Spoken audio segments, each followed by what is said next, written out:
Imran series by मजहर कलीम, गंजा भिखारी, episode number 2। कहानी की तरफ बढ़ने से पहले आप सबसे गुजारिश है कि अगर आप चैनल पर पहली बार आए हैं तो चैनल को सब्सक्राइब कर लें और वीडियो को लाइक करें और बेल के निशान को भी दबाकर ऑल के नोटिफिकेशन पर सेट कर लें ताकि आइंदा आने वाला एपिसोड आप तक बर वक्त पहुँच सके। चलते हैं कहानी की तरफ। गंजा भिखारी, एपिसोड नंबर 2। रिवॉल्वर हाथ से निकलते ही उसने चौंक कर देखा तो उसे बाएं कोने में भी खला नजर आया जिसमें एक शख्स हाथ में रिवॉल्वर लिए खड़ा था। अपने हाथ ऊपर कर लो, उसने भिखारी को हुक्म दिया। भिखारी ने खामोशी से हाथ उठा दिए। अब उस मनहनी आवाज वाले कवि हेकल शख्स ने भी आगे बढ़कर रिवॉल्वर उठा लिया। मार्टन, इसे लेकर फौरन रूम नंबर 4 में पहुंचो, नवारिद ने कवि हेकल शख्स को हुक्म दिया। ओके बॉस, मार्टन ने जवाब दिया। चलो अंदर। मार्टन ने रिवॉल्वर भिखारी की कमर से लगाकर उसे खला की तरफ चलने का हुक्म दिया। भिखारी खामोशी से अंदर घुस गया। ये एक तवील गेरली थी और फिर एक दरवाजे पर पहुंचकर मार्टन ने भिखारी को रुकने का हुक्म दिया। भिखारी रुक गया। दरवाजे पर दस्तक दो, मार्टन ने हुक्म दिया। भिखारी ने हुक्म की तामील की और दस्तक देते ही दरवाज़ा खुल गया।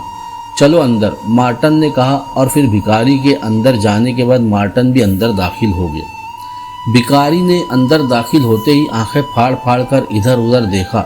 सामने ही 2 सुतूनों से एक औरत और एक मर्द रस्सियों से बंधे खड़े थे। ये जूलिया और कैप्टन शकील थे। वहाँ उन 2 के अलावा और एक शख्स भी मुंह पर नकाब चढ़ाए मौजूद था। उसे सामने वाले सुतून से बांध दो, उनमें से एक नकाब पोश ने मार्टन को हुक्म दिया। ये वही आवाज़ थी जिसने पहले कमरे में भिखारी का रिवॉल्वर गिरा दिया था। लेकिन मेरा जुर्म क्या है? भिखारी ने पहली दफ़ा ज़बान खोली।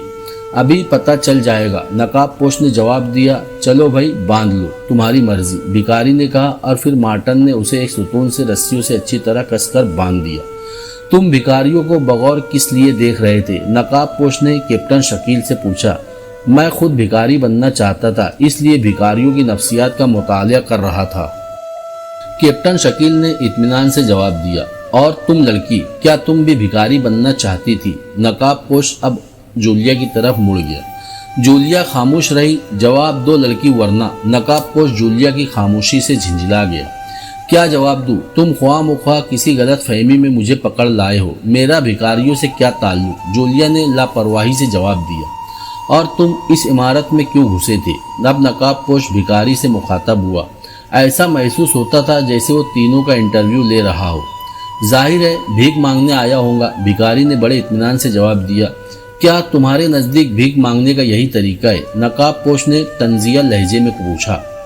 अगर इससे अच्छा तरीका तुम जानते हो तो बता दो, भिखारी ने जवाब दिया। जाहिर है चोट बराह रास्त तो नकाब पोश पर की गई थी, इसलिए वो गुस्से से धाड़ता हुआ बोला, शट अप, अब तक मैं शराफत से पूछ रहा था, अब मैं देखूंगा कि तुम सही बात किस तरह नहीं उगलते। मार्टन, कोड़ा लाओ। नकाब पोश ने मार्टन को हुक्म दिया जो एक तरफ खामोशी से खड़ा था। यस बॉस, मार्टन ने कहा और फिर वो दरवाज़ा खोलकर बाहर निकल गया। नकाब पोश गुस्से के आलम में वहीं टहलने लगा। दूसरा नकाब पोश खामोशी से एक तरफ खड़ा था। चंद लम्हे बाद मार्टन हाथ में कोड़ा लिए वापस आ गया और उसने कोड़ा बड़े मुअद्दबाना अंदाज में नकाब पोश की तरफ बढ़ा दिया। क्या अब भी तुम नहीं बताओगे कि तुम लोग कौन हो? नकाब पोश ने हाथ में कोड़ा लहराते हुए उन तीनों से पूछा। कम अज कम मैं तो बता देता हूँ, भिखारी ने खौफजदा लहजे में कहा। बताओ। नकाब पोश ने कोड़ा फिजा में लहराया और एक जोरदार आवाज़ निकली। मैं भिखारी खौफ की वजह से हकला रहा था। हाँ हाँ बताओ, डरो मत, अगर तुम सही बता दोगे तो मैं नरमी भी बरत सकता हूँ। नकाब पोश की आवाज़ बेहद नरम थी। मैं भिखारी अभी तक खौफ ज़दा था। क्या मैं लगा रखी है? जल्दी बताओ। नकाब पोश को अब गुस्सा आ गया था। मैं भिखारी हूँ, भिखारी ने फिक्रा पूरा कर दिया। ओह, तुम मेरा मजाक उड़ा रहे हो? नकाब पोश गुस्से की शिद्दत से धाड़ा और फिर इससे पहले कि वो कोड़ा लहराते हुए भिखारी की तरफ बढ़ता, कमरा सीटी की तेज आवाज से गूंज उठा। नकाब पोश ने चौंक कर हाथ रोक लिया। दूसरे लम्हे वो कोड़ा लिए एक कोने में रखी हुई एक मेज की तरफ बढ़ा। मेज पर एक ट्रांसमीटर नुमा मशीन रखी हुई थी और सीटी की आवाज उसी में से निकल रही थी।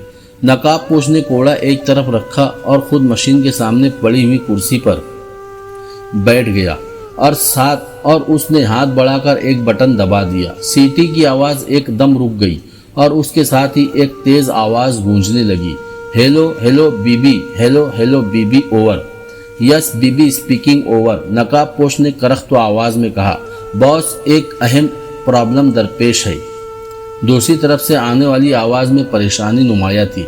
1 मिनट होल्ड ऑन करो, नकाब पोश ने फौरन कहा और फिर उसने पलटकर मार्टन को हुक्म दिया, मार्टन इन तीनों को फिलहाल रूम नंबर 3 और 2 में बंद कर दो, मैं बाद में इनसे निपटूंगा।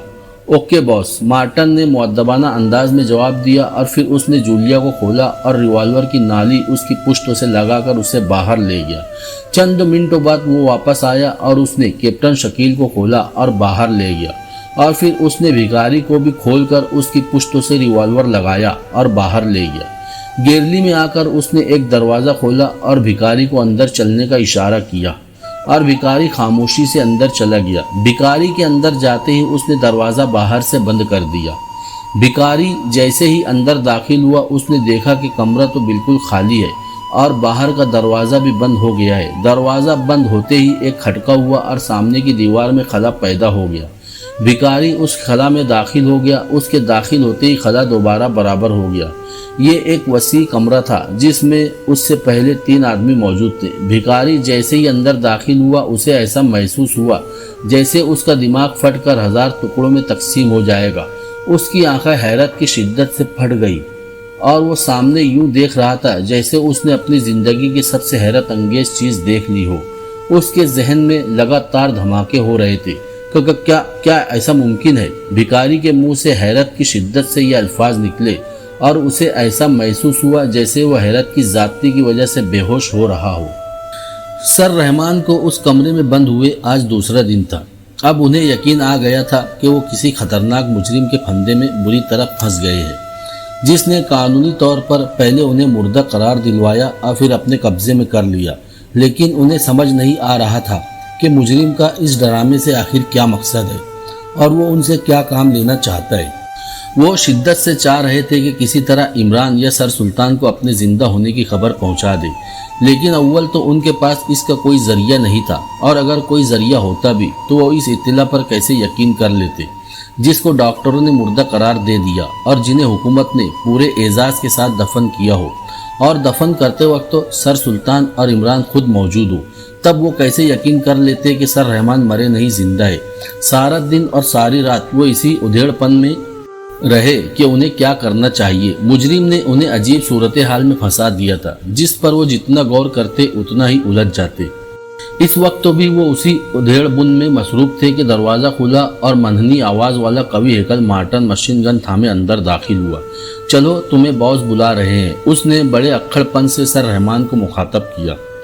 तमीज़ से बात करो। सर रहमान के चंगेज़ी खून को जोश आ गया। शट अप, खामोशी से चलो वरना, मार्टन ने मशीन गन के ट्रिगर पर उंगली रखते हुए कहा और सर रहमान खून के घूंट पीकर खामोश हो गए। और फिर मार्टन उन्हें लिए हुए गिरली से होता हुआ एक वसी हॉल में ले आया। यहाँ एक बहुत बड़ी मेज़ के गिर्द 2 कुर्सियाँ रखी हुई थी, जिनमें से एक पर एक कवि हेकल नकाबपोश बैठा था। बैठो सर रहमान, नकाबपोश ने दूसरी कुर्सी की तरफ इशारा करते हुए सर रहमान से कहा। सर रहमान खामोशी से कुर्सी पर बैठ गए। अब नकाबपोश और सर रहमान के दरमियान एक बहुत बड़ी मेज़ हायल थी और मार्टन मशीन गन लिए सर रहमान के पीछे खड़ा हो गया। क्या हाल है सर रहमान, कोई तकलीफ तो नहीं हुई? नकाबपोश ने बड़ी नरमी से पूछा। अपने मकसद की बात करो, सर रहमान ने उखड़े हुए लहजे में जवाब दिया। सर रहमान, मैं आपकी दिली तौर पर इज्जत करता हूँ क्योंकि आप बहरहाल एक मुअज़्ज़ज़ आदमी है, और अब क्योंकि आप कुल्ली तौर पर मेरे कब्ज़े में हैं, इसलिए आप अपना अक्कड़पन छोड़िए और जो मैं कहूँ उस पर खामोशी से अमल करें, वरना हो सकता है कि मैं आपको वाकई मौत के हवाले कर दूँ। फिर दुनिया की कोई ताकत आपको ज़िंदा न कर सकेगी। नकाबपोश की आवाज़ में धमकी थी। बाकी बातें छोड़े, ये बताए कि आप चाहते क्या है? सर रहमान का लहजा भी अब नरमी पजीर था। मैं सबसे पहले एक बात पूछना चाहता हूँ, उम्मीद है कि आप उसका सही जवाब देंगे, नकाबपोश ने कहा। सर रहमान ने कोई जवाब न दिया बल्कि खामोशी से बैठे रहे। इमरान आपका बेटा है? नकाबपोश ने सवाल किया। हाँ, सर रहमान ने मुख्तसर से जवाब दिया। वो किस ओहदे पर काम करता है? नकाब पोश के लहजे में इस्तियाफ था। काश वो किसी ओहदे पर काम करता। सर रहमान ने एक ठंडी सांस लेते हुए कहा। क्या मतलब? नकाब पोश हैरत ज़दा लहजे में बोला। मतलब ये कि नकाब पोश वो किसी ओहदे पर काम नहीं करता, आवारा गर्दी करता है और पुलिस इन्फॉर्मर है। सर रहमान का लहजा शिकस्त तो खुर्दा था। आप गलत कह रहे हैं। मेरी इत्तला के मुताबिक वो इस मुल्क का कोई बहुत बड़ा ओहदेदार है। नकाब पोश के लहजे में तेजी थी। नहीं, ये झूठ है। मैंने उसकी आवारा गर्दी से मजबूर होकर उसे अपने घर से निकाल दिया है। मैं तो चाहता था कि वो कोई अच्छा ओहदा संभाल कर मेरा नाम रोशन करे, मगर सर रहमान ने फिक्रा नामुकम्मल छोड़ दिया। कमाल है, अब मैं किस बात को सच समझूं? आप कह रहे हैं कि वो सिर्फ पुलिस इन्फॉर्मर है और मुझे इत्तला मिली है कि वो कोई बहुत बड़ा ओहदेदार है। मेरी इत्तला भी सच्ची है और आपका चेहरा भी बतला रहा है कि आप झूठ नहीं बोल रहे। नकाब पोश का लहजा अजीब सा था। आपका असल मकसद क्या है वो बतलाए, बल्कि बेहतर यह है कि पहले आप अपना तारुफ करा दें ताकि मैं सूरत हाल को समझ सकूं। सर रहमान अब माहौल से समझौता कर चुके थे। फिलहाल मैं अपने मुतालिक कुछ नहीं बता सकता और आप भी उस पर इसरार न करें। दूसरी बात यह है कि इमरान से मैं मिलना चाहता हूँ, नकाब पोश ने जवाब देते हुए कहा। क्यों? सर रहमान ने बेख्तियार पूछा। ये भी नहीं बता सकता, नकाब पोश बोला। फिर तुम क्या बता सकते हो? सर रहमान को फिर गुस्सा आ गया। सिर्फ इतना कि मैं इमरान से मिलना चाहता हूँ, नकाब पोश ने उसी तरह धीमे लहजे में जवाब दिया। फिर इतना लंबा चक्कर चलाने की क्या जरूरत थी? उसके फ्लैट पर चले जाते और मिल लेते। सर रहमान झिंझला गए।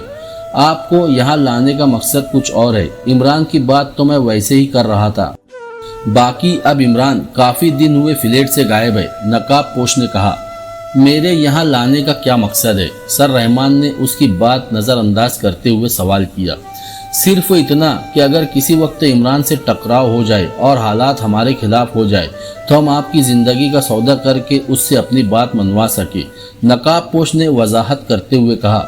तुम इमरान से इतने खौफजदा क्यों हो? सर रहमान के लहजे में कदर मुसर्रत झलक रही थी। उन्हें वाकई इतने बड़े मुजरिम को इमरान से खौफजदा देखकर दिली मुसर्रत हो रही थी। मैं खौफजदा नहीं हूँ, बल्कि मैं अपने कमज़ोर से कमज़ोर दुश्मन को भी नज़रअंदाज नहीं करता। ये मेरी फितरत है और इसी वजह से मैं आज तक किसी मिशन में भी नाकाम नहीं हुआ, नकाब पोश ने बतलाया। तुम्हारा इस मुल्क में क्या मिशन है? सर रहमान ने सवाल किया। आपको कैसे इल्म हुआ कि मैं गैर मुल्की हूँ? नकाब पोश ने पूछा। क्यों बच्चों जैसी बातें कर रहे हो? क्या तुम मुझे बेवकूफ़ समझते हो कि मैं तुम्हारे लहजे से इतना भी पता न चला सकूं कि तुम मकामी हो या गैर मुल्की? सर रहमान ने बुरा सा मुंह बनाते हुए जवाब दिया। मैं भूल गया था कि आप कोई आम आदमी नहीं बल्कि इंटेलिजेंस के डायरेक्टर थे, नकाब पोश ने लफ्ज़ थे पर ख़ास तौर पर जोर देते हुए कहा। तुमने अपना मिशन नहीं बताया, सर रहमान ने दोबारा असल मौजू पर आते हुए कहा। अब आपने बच्चों वाली बात कह दी। आपने कैसे ये तसव्वुर कर लिया कि मैं आपको अपना मिशन बता दूंगा? नकाब पोश ने जवाब दिया। इसलिए कि बकौल तुम्हारे अब मैं तुम्हारे कब्जे में हूँ, सर रहमान ने जवाब दिया। आपको मैं पहले ही बता चुका हूँ कि मैं कमज़ोर से कमज़ोर दुश्मन को भी नज़रअंदाज नहीं किया करता और आप बहरहाल दुश्मन है, दोस्त तो नहीं, नकाब पोश ने कहा और सर रहमान खामोश हो गए। चंद लम्हे तक खामोशी रही। फिर नकाब पोश ने मार्टन को, जो सर रहमान की पुश्त पर मशीन गन थामे खामोशी से खड़ा था, मुखातब किया।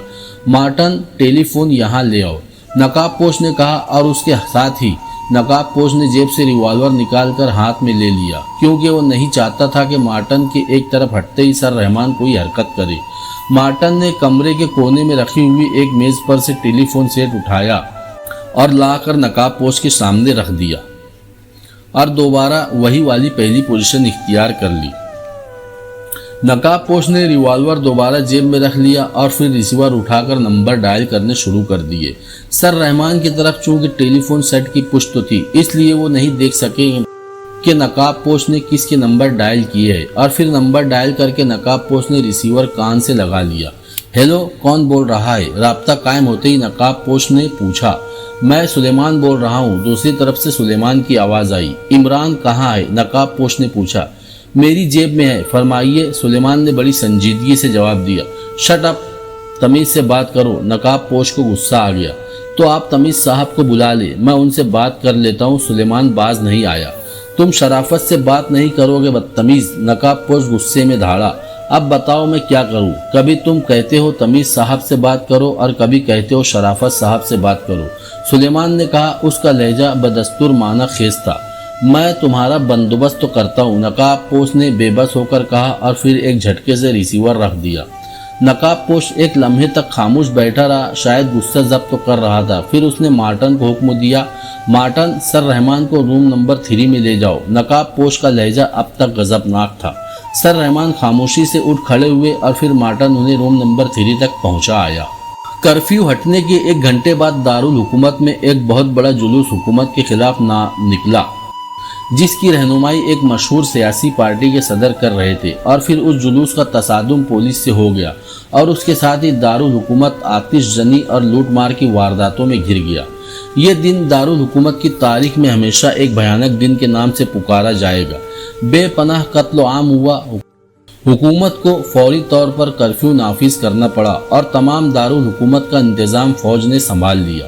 سینکڑوں گرفتاریاں ہوئی، لیکن رات گئے تک کہیں نہ کہیں خنجر زنی یا فائرنگ ہوتی رہی۔ فوج کی بے پناہ سختی کے بعد کہیں جا کر دارالحکومت میں امن قائم ہوا۔ اس ایکا ایکی جلوس اور وارداتوں سے حکومت بوکھلا گئی۔ کچھ سمجھ میں نہیں آ رہا تھا کہ سب کچھ کیسے اور کیوں ہوا۔ اس تصادم کی اطلاع جب دوسرے شہروں میں پہنچی تو وہاں بھی ماحول میں کشیدگی پیدا ہو گئی۔ اس اچانک واقع ہونے والے فسادات پر ایک سراسیمگی پھیلی ہوئی تھی اور صدر مملکت نے فوری طور پر کابینہ اور اعلیٰ سرکاری افسروں کی میٹنگ طلب کر لی۔ اس میٹنگ میں دارالحکومت کی صورتحال پر غور کیا گیا۔ آخر یہی فیصلہ ہوا کہ صدر مملکت فوری طور پر قوم سے خطاب کرے اور صورتحال کی وضاحت کرے تاکہ بکھری ہوئی عوام کچھ سکون پذیر ہو جائے، ورنہ ہو سکتا ہے کہ عوام اس ملک کی اینٹ سے اینٹ بجا دے۔ تمام انٹیلیجنس کے سربراہوں کو مطلع کر دیا گیا تھا کہ وہ صورتحال پر کڑی نظر رکھے اور ان فسادات اور شورشوں کی جڑ تلاش کرے۔ اس میٹنگ میں بلیک زیرو بھی بطور X2 شامل ہوا تھا۔ صدر مملکت نے خصوصی طور پر X2 کو حکم دیا کہ وہ ملک و دشمن عناصر کو فوراً منظر عام پر لے آئے۔ X2 نے اس بات کا وعدہ کیا اور پھر یہ میٹنگ برخاست ہو گئی۔ صدر مملکت نے قوم سے خطاب کیا اور ان فسادات کی تمام تر ذمہ داری غیر ملکی جاسوسوں اور ملک و دشمن عناصر پر ڈال دی اور اپیل کی کہ انہیں منظر عام پر لے آنے کے لیے حکومت سے تعاون کرے۔ اس مدبرانہ تقریر سے بکھرے ہوئے عوام کافی حد تک سکون پذیر ہو گئے، لیکن حکومت نے دارالحکومت میں بدستور کرفیو لگائے رکھا اور فوجی سپاہی سڑکوں اور گلیوں کا گشت کرتے رہے۔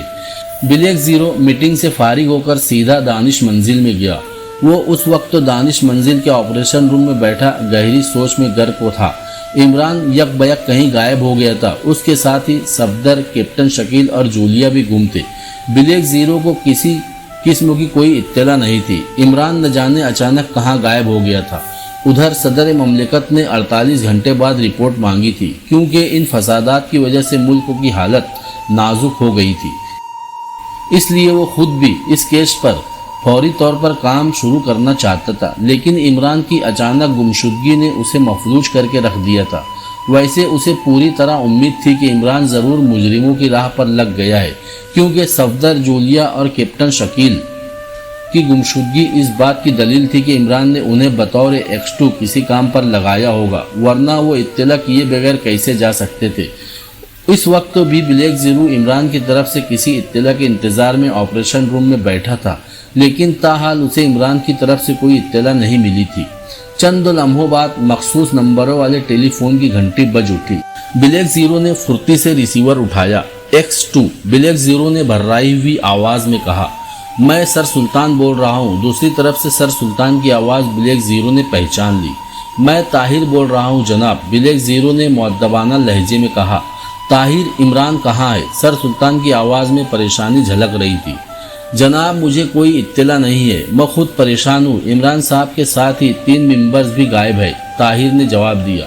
کمال ہے، اس وقت ملک کو اس کی اشد ضرورت ہے اور وہ غائب ہو گیا ہے۔ سر سلطان کا لہجہ قدر برہم تھا۔ جناب، جہاں تک میرا خیال ہے وہ مجرموں کی راہ پر لگ چکے ہیں، طاہر نے اپنا اندیہ ظاہر کیا۔ खुदा करे ऐसा ही हो। अच्छा देखो, जब भी इमरान आए या उसकी कोई इत्तला आए उसे कह देना कि मुझसे राब्ता कायम करे। सर सुल्तान ने कहा, बहुत बेहतर जनाब, ताहिर ने कहा, और फिर दूसरी तरफ से रिसीवर रखने की आवाज़ सुनकर उसने भी रिसीवर रख दिया और इमरान की कॉल के इंतजार में हाथ पर हाथ रखकर बैठ गया। सफदर की चीख के साथ ही गंजे भिखारी का जोरदार कहकहा कमरे में बुलंद हुआ। सफदर तड़पते तड़पते साकित सा हो गया था। गोली उसके पहलू में लगी थी। सफदर के साकित होते ही गंजे भिखारी ने रिवॉल्वर पर लगा हुआ एक बटन दबाया तो फौरन ही एक दीवार शक हुई और नौजवान उसमें से निकलकर अंदर आ गया। नंबर 11, लाश को फौरन गटर में बहा दो। गंजे भिखारी ने सफदर की लाश की तरफ इशारा करते हुए हुक्म दिया। नौजवान ने फुर्ती से सफदर के जिस्म को उठाकर अपनी कमर पर लादा और कमरे से बाहर निकल गया और फिर तेजी से मुख्तलिफ कमरों से गुजरता हुआ एक कमरे में जाकर रुक गया। उसने सफदर को फर्शों के दरमियान में लिटा दिया और फिर एक तरफ हटकर स्विच बोर्ड पर लगा हुआ एक बटन दबा दिया। दूसरे लम्हे फर्शों का वो हिस्सा जहां सफदर पड़ा हुआ था घूमकर बराबर हो गया और सफदर नीचे बहने वाली गटर में जा पड़ा। सफदर का जिस्म पानी में गिरा तो उसे अचानक होश आने लगा। वो दरअसल खत्म नहीं हुआ था बल्कि बेहोश हो गया था। ये उसकी खुशकिस्मती थी कि गंजे भिखारी ने उसके मुर्दा होने की तसल्ली नहीं की थी, बल्कि सिर्फ गोली पर एतमाद करके उसे मुर्दा समझ लिया, या शायद उस वक्त उसे जल्दी थी इसलिए उसने सोचा कि सफदर मर चुका है। पानी में 3-4 गोते खाने से सफदर को होश आ गया और फिर होश में आते ही उसे सबसे पहले तो अपनी बेपनाह नकाहत का एहसास हुआ। दूसरे लम्हे उसने आंखें फाड़ फाड़ कर माहौल को समझना चाहा, लेकिन घुप अंधेरे की वजह से उसे कुछ दिखाई नहीं देता था। इधर गंदे पानी से उठने वाली सड़ांड उसके हवास को मुअत्तल किए दे रही थी और फिर उसके डगमगाते हुए जहन में एक झमाका सा हुआ और वो समझ गया कि वो इस वक्त तो किसी ज़ेर ज़मीं बहने वाली गटर में मौजूद है और फिर उसके साथ ही उसे तमाम साबिका हालात याद आ गए। उसने तेज़ी से पहलू पर हाथ फेरा। अब चूंकि वो गटर में खड़ा हुआ था इसलिए पानी उसकी नाफ से नीचे बह रहा था। पहलू पर उसे चिकनाहट सी महसूस नहीं हुई। वो समझ गया कि पानी में होने की वजह से खून निकलना बंद हो गया है और ये कुदरत की बहुत बड़ी रहमत थी कि उसे मुर्दा समझकर पानी में डाल दिया गया था, वरना हो सकता था कि खून ज़्यादा निकल जाने की वजह से वो बेहोशी के आलम में ही आलम बाला की तरफ सुधार जाता। हालात का एहसास होते ही उसने हाथ फैलाकर गटर की दीवार को पकड़ना चाहा और फिर थोड़ी सी जद्दोजहद के बाद वो दीवार के करीब पहुंच जाने में कामयाब हो गया। उसने एक हाथ नाक और मुंह पर रखा हुआ था। उसे खतरा था कि गटर में मौजूद जहरीली गैस कहीं उसका खात्मा न कर दे। दूसरे हाथ से वो टटोल टटोल कर आगे बढ़ रहा था। फिर उसकी खुशकिस्मती थी कि जल्द ही ऊपर जाने वाली सीढ़ियों का एक डंडा उसके हाथ में आ गया और वो आहिस्ता आहिस्ता सीढ़ियाँ चढ़ने लगा। आखिरी सीढ़ी पर पहुंचकर उसने हाथ से ऊपर रखे हुए ढक्कन को उठाना चाहा, लेकिन ढक्कन काफ़ी वजनी था। दूसरे सफदर काफ़ी से ज़्यादा नकाहत महसूस कर रहा था। उसने अपने पैर मजबूती से सीढ़ी पर जमाए और फिर दोनों हाथों से ढक्कन उठाने की कोशिश की। ढक्कन ज़रा सा हिला मगर सफदर अपना तवाज़ुन कायम न रख सका और सर के बल दोबारा पानी में आ गिरा और फिर एक आध गोता खाने के बाद वो दोबारा संभला और एक बार फिर सीढ़ियाँ चढ़ने लगा। ढक्कन के करीब पहुंचकर उसने सर भी ढक्कन के साथ टिका दिया और फिर सर के साथ उसने दोनों हाथों से भी ढक्कन उठाने के लिए जोर लगाया।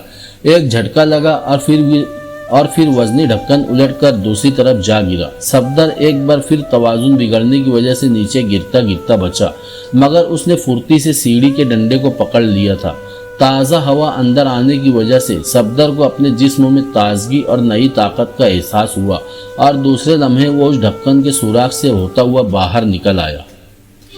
जोर लगाने की वजह से सफदर पर नकाहत का शदीद हमला हुआ था और उसके साथ ही उसके पहलू से दोबारा खून निकलना शुरू हो गया था। इसलिए वो चंद लम्हे तक सुराख के करीब ज़मीन पर लेटा लंबे लंबे सांस लेता रहा। उसने अपना एक हाथ उस पहलू पर रखा हुआ था जहां गोली लगी हुई थी। चंद लम्हे बाद वो गिरता पड़ता उठा और आगे बढ़ने लगा। ये एक गली थी और इस वक्त तो गली बिल्कुल सुनसान पड़ी थी। वो आहिस्ता आहिस्ता गली तय करने लगा। गली से निकलते ही वो एक बड़ी सड़क तक पहुंच गया। सड़क भी उस वक्त तो सुनसान थी। तकलीफ और नकाहत की वजह से उसके दिमाग पर अंधेरे अपना डेरा जमाने की कोशिश कर रहे थे। लेकिन वो अपनी बेपनाह कुव्वत इरादे की वजह से उन अंधेरे को बार बार झटक रहा था, क्योंकि उसे अच्छी तरह मालूम था कि अगर अब वो बेहोश हो गया तो फिर वो कभी भी होश में न आ सकेगा। अब चलने की उसमें ताकत नहीं रह गई थी। भिखारी ने बड़ी मुश्किल से अपने आप को संभाला और फिर आहिस्ता आहिस्ता कदम उठाता हुआ आगे बढ़ा। सामने एक कुर्सी पर सर रहमान बैठे परेशान नज़रों से भिखारी को देख रहे थे। वो समझ नहीं सके थे कि ये भिखारी यहाँ क्यों आया है, कैसे आया है, और अंदर आते ही उसकी आंखें हैरत से क्यों फट गई है। आप सर रहमान? भिखारी ने हकलाए हुए लहजे में पूछा। उसे अब तक यकीन नहीं आ रहा था कि वो सर रहमान से मुखातब है। सर रहमान एक भिखारी के मुंह से अपना नाम सुनकर चौंक पड़े। तुम मुझे कैसे जानते हो? अब हैरान होने की बारी सर रहमान की थी। पहले आप तस्लीम करें कि दर हकीकत आप ही सर रहमान हैं। भिखारी ने अपने सवाल पर इसरार किया। हाँ, मैं ही सर रहमान हूँ, सर रहमान ने जवाब दिया। इलाही तेरा लाख लाख शुक्र है। भिखारी के मुंह से बेख्तियार कलमा शुक्र निकल गया। सर रहमान खामोशी से बैठे उसे देख रहे थे। लेकिन आप तो मर चुके थे, भिखारी ने अब सामने रखी हुई कुर्सी पर बैठते हुए कहा। हाँ, दुनिया की नज़रों में मर चुका हूँ, सर रहमान ने अफसुर्दा लहजे में जवाब दिया। लेकिन तुम कौन हो? सर रहमान ने अब उससे पूछा। आपने मुझे पहचाना नहीं? भिखारी की आंखों में अब शरारत ओत कर आई थी। नहीं, सर रहमान ने उसे बगौर देखते हुए कहा। पहले वादा करे कि अगर पहचान लिया आप मारेंगे तो नहीं। भिखारी एक दूसरे लहजे में बोला। इमरान तुम? सर रहमान को यूँ महसूस हुआ जैसे कहीं नज़दीक ही धमाका हुआ हो। वो इमरान की आवाज़ पहचान गए थे और फिर वो एक झटके से कुर्सी से उठ खड़े हुए। हाँ डैडी, मैं इमरान हूँ। भिखारी जो दरअसल इमरान ही था, उसने सर झुकाकर जवाब दिया। इमरान? सर रहमान की आवाज़ इमरान को यूँ अचानक सामने देखकर गुलूगीर हो गई और उन्होंने बेख्तियार होकर बाजू खोल दिए। इमरान की अपनी हालत भी पतली हो रही थी। उसे यूं महसूस हो रहा था कि जैसे वो अपने बाप से एक तवील मुद्दत के बाद मिल रहा हो। इमरान एक झटके से आगे बढ़ा और बाप के सीने से लग गया। सर रहमान बड़ी मोहब्बत से अपने बेटे की पुश्त पर हाथ फेरने लगे। उनके पिदराना जज्बात उनकी आंखों के रास्ते उमड़ने के लिए बेताब थे, लेकिन वो जब्त तो कर गए। शायद ये उन दोनों की जिंदगी में पहला मौका था कि दोनों बाप बेटा यूं बगलगीर हुए थे, वरना कहाँ सर रहमान और कहाँ ये लाडला प्यार। बस वक्त और मौके की बात थी। जब उमड़ते हुए जज्बात को तस्कीन मिल गई तो वो अलहदा हो गए। अब रहमान साहब की नज़र इमरान के हुलिये पर थी। ये तुमने क्या हालत बना रखी है? कुछ तो बाप के विकार का भी ख्याल रखा करो। सर रहमान के लहजे में पुरानी सख्ती उठ कर आई थी। क्या करूं डैडी, जेब बिल्कुल खाली थी। मैंने सोचा चलो इसी तरह कुछ जेब खर्च इकट्ठा कर लूं। इमरान भी अब पुराने मूड में आ गया था। इससे पहले कि सर रहमान कोई जवाब देते, एकदम दरवाज़ा खुला और मार्टन और एक नकाबपोश अंदर दाखिल हुए। मार्टन के हाथ में बदस्तूर मशीन गन थी। दोनों बाप बेटा उनके यूं अचानक अंदर दाखिल होने पर चौंक पड़े। तो बाप बेटे का मिलाप हो रहा है, नकाबपोश ने तमस्खुर से भरपूर लहजे में कहा। इमरान एक बार फिर चौंक पड़ा। हैरान क्यों हो गए हैं आप दोनों? मैं आप दोनों की मुलाकात को अपनी आंखों से देख चुका हूँ, नकाबपोश ने कहा। इमरान झिल्ला गया, क्योंकि उसने जज्बात में आकर ये ख्याल भी नहीं रखा कि वो दुश्मन के नरगे में है और वो अभी अपनी शख्सियत का इजहार करना नहीं चाहता था। हाँ तो रहमान साहब, देखिए किस तरह इमरान जाल में आ फंसा, नकाबपोश ने सर रहमान को मुखातब करते हुए कहा। सर रहमान ने सिर्फ हूँ पर ही इक्तफा किया। मार्टन, इमरान साहब को शूट कर दो, मैं दुश्मन को ज़्यादा देर जिंदा रखने का आदी नहीं हूँ, नकाबपोश ने मार्टन को हुक्म देते हुए कहा और मार्टन ने मशीन गन का रुख इमरान की तरफ कर दिया। मार्टन की उंगली ने ट्रिगर पर अभी हरकत नहीं की थी कि इमरान उड़ता हुआ उस पर आ गिरा। इमरान ने यह हमला यूं अचानक और इतनी फुर्ती से किया था कि मार्टन संभल न सका। मशीन गन उसके हाथ से निकलकर एक तरफ जा गिरी और वो इमरान समेत फर्शों पर आ गिरा। नकाबपोश ने फुर्ती से मशीन गन उठानी चाही, मगर सर रहमान की भरपूर लात उसके पहलू में पड़ी और वो कराहता हुआ एक तरफ जा गिरा। और इमरान अभी तक मार्टन से भिड़ा हुआ था। मार्टन इंतहाई सख्त जान और लड़ाई के फन में माहिर मालूम होता था। फर्श पर गिरते ही वो यूं उठ खड़ा हुआ जैसे उसके जिस्म में स्प्रिंग लगे हुए हो, और दूसरे लम्हे उसका जोरदार मुक्का उठते हुए इमरान की कनपट्टी पर पड़ा। मुक्का वाकई बहुत जोरदार था। इमरान का दिमाग एक लम्हे के लिए सुन हो गया और लड़खड़ा कर एक तरफ जा गिरा। फिर मार्टन ने इमरान के सीने पर लात मारनी चाहिए, मगर अब इमरान के सर पर खून सवार हो गया था। وہ پھرتی سے پہلو بچا گیا اور مارٹن اپنے ہی زور پر لڑکھڑا گیا۔ دوسرے لمحے عمران تیزی سے اٹھا اور اٹھتے ہی مارٹن پر جھپٹ پڑا۔ اس نے مارٹن کو یوں اپنے دونوں ہاتھوں پر اٹھایا جیسے بچہ کسی کھلونے کو اٹھاتا ہے، اور اس بار اس نے تیزی سے اسے سر پر گھمایا اور پھر زور سے دیوار پر دے مارا۔ مارٹن کے منہ سے ایک باریک چیخ نکلی، اس کے سر سے خون بہنے لگا، لیکن نہ جانے اس میں کتنی قوت برداشت تھی کہ اتنی زبردست چوٹ لگنے کے باوجود وہ پھرتی سے اٹھا اور ایک بار پھر عمران کے مقابل آ گیا۔ ادھر سر رحمان اور نقاب پوش کے درمیان جنگ جاری تھی۔ سر رحمان کی بوڑھی ہڈیوں میں اب بھی بے حد دم خم تھا۔ آخر وہ عمران کے والد تھے، وہ عمران جسے دشمن ناقابل تسخیر سمجھتے تھے۔ انہوں نے نقاب پوش کے مکے مار مار کر بے حال کر دیا۔ ان کی کوشش تھی کہ کسی طرح اس کے منہ سے نقاب اتار لے، لیکن ہر بار نقاب پوش بچ جاتا۔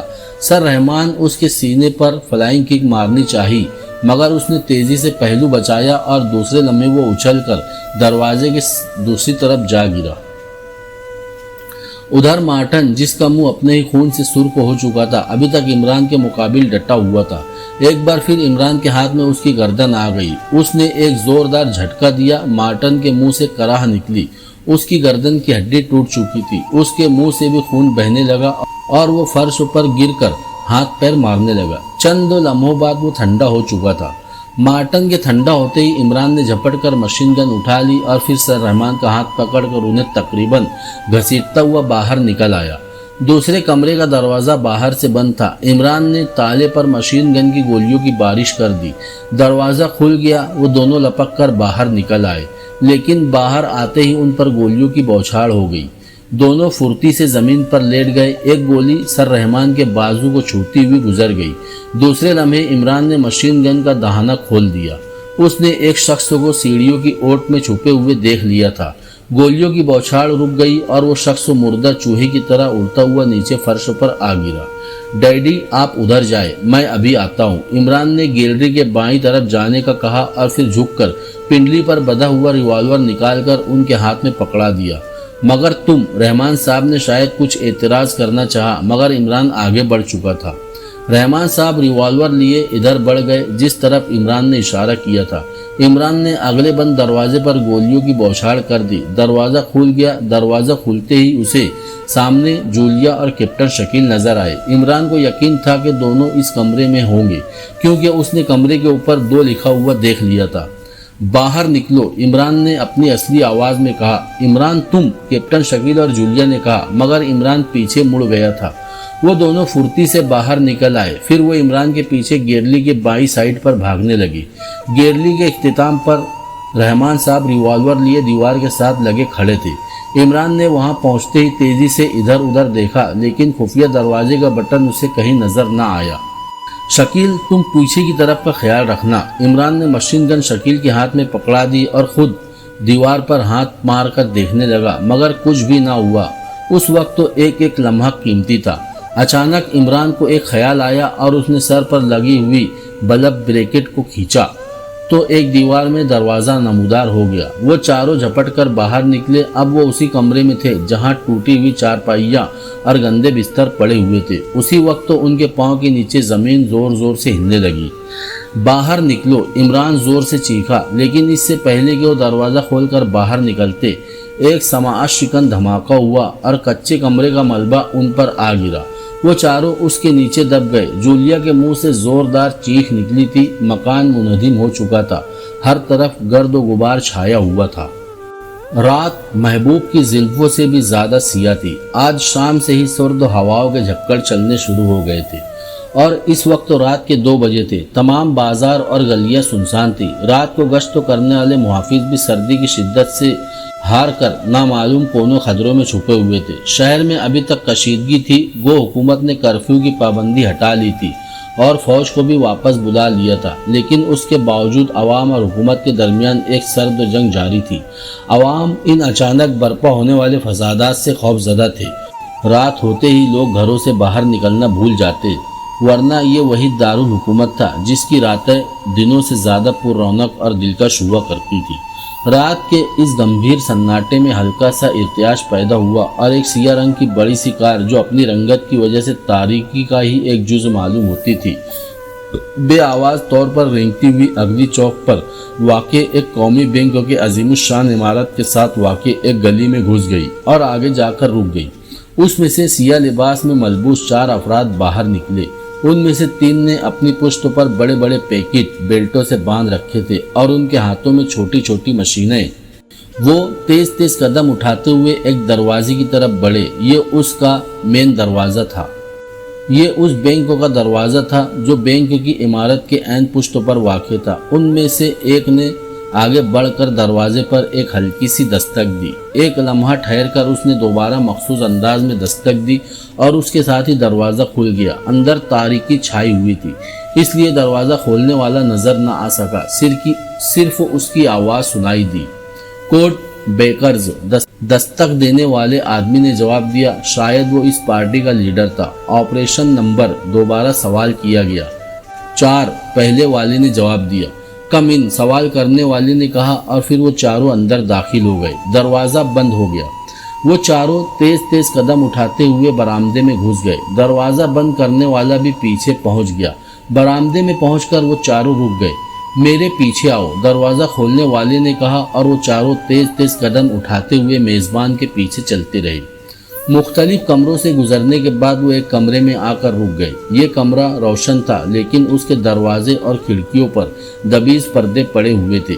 ये कमरा है। मेज़बान, जो एक तवील कामत छरीरे बदन का मालिक था, उस कमरे में आकर रुक गया। ठीक है, उन चारों में से एक ने जवाब दिया। चारों मुंह पर नकाब डाले हुए थे और फिर वो मेज़बान कमरे से बाहर चला गया। नंबर 6, जल्दी करो, वक्त तो बहुत थोड़ा है, एक नकाब पोश ने कहा। अभी लो बॉस, चंद 2 मिनट में काम कर देता हूँ, नंबर 6 ने, जिसकी कमर पर पैकेट नहीं लदा हुआ था, कहा और आगे बढ़कर दीवार के करीब बैठ गया। उसने हाथ में पकड़ी हुई छोटी सी मशीन का बटन दबाया तो उसमें से एक सुई बाहर निकली। उसने सुई को एक जगह सीमेंट के प्लास्टर शुदा दीवार पर रखा और फिर एक बटन दबा दिया। सुई तेजी से घूमने लगी और उसके साथ ही जेगर्डो का हाथ भी चलता रहा। सुई सीमेंट पर एक नकीर बनाती हुई सीधे नीचे आने लगी और फिर जब जेगर्डो ने सुई दीवार से हटाई तो वहां काफी चौड़ा एक मुरब्बा साफ नजर आ रहा था। उसने फुर्ती से मशीन का एक और बटन दबाया तो सुई वापस अंदर चली गई और अब उसकी जगह एक पिचकारी की नाली नुमा सलाख बाहर निकल आई। उसने वो नाली सुई की बनी हुई नकीर के साथ लगाकर मशीन को थोड़ा सा तिरछा किया और फिर एक छोटा सा बटन दबा दिया। 5 मिनटों तक वो नाल को दीवार से लगाए बैठा रहा। फिर उसने नाल हटा ली और मुख्तलिफ बटन बंद करके उसने मशीन नीचे फर्श पर रख दी और खुद दोनों हाथ उसने मुरब्बा के दरमियान रख दिए। चंद लम्हे बाद एक हल्की सी चट की आवाज आई और उस मुरब्बा नुमा जगह पर लगा हुआ सीमेंट एक सिल की तरह उखड़कर उसके हाथों में आ गया।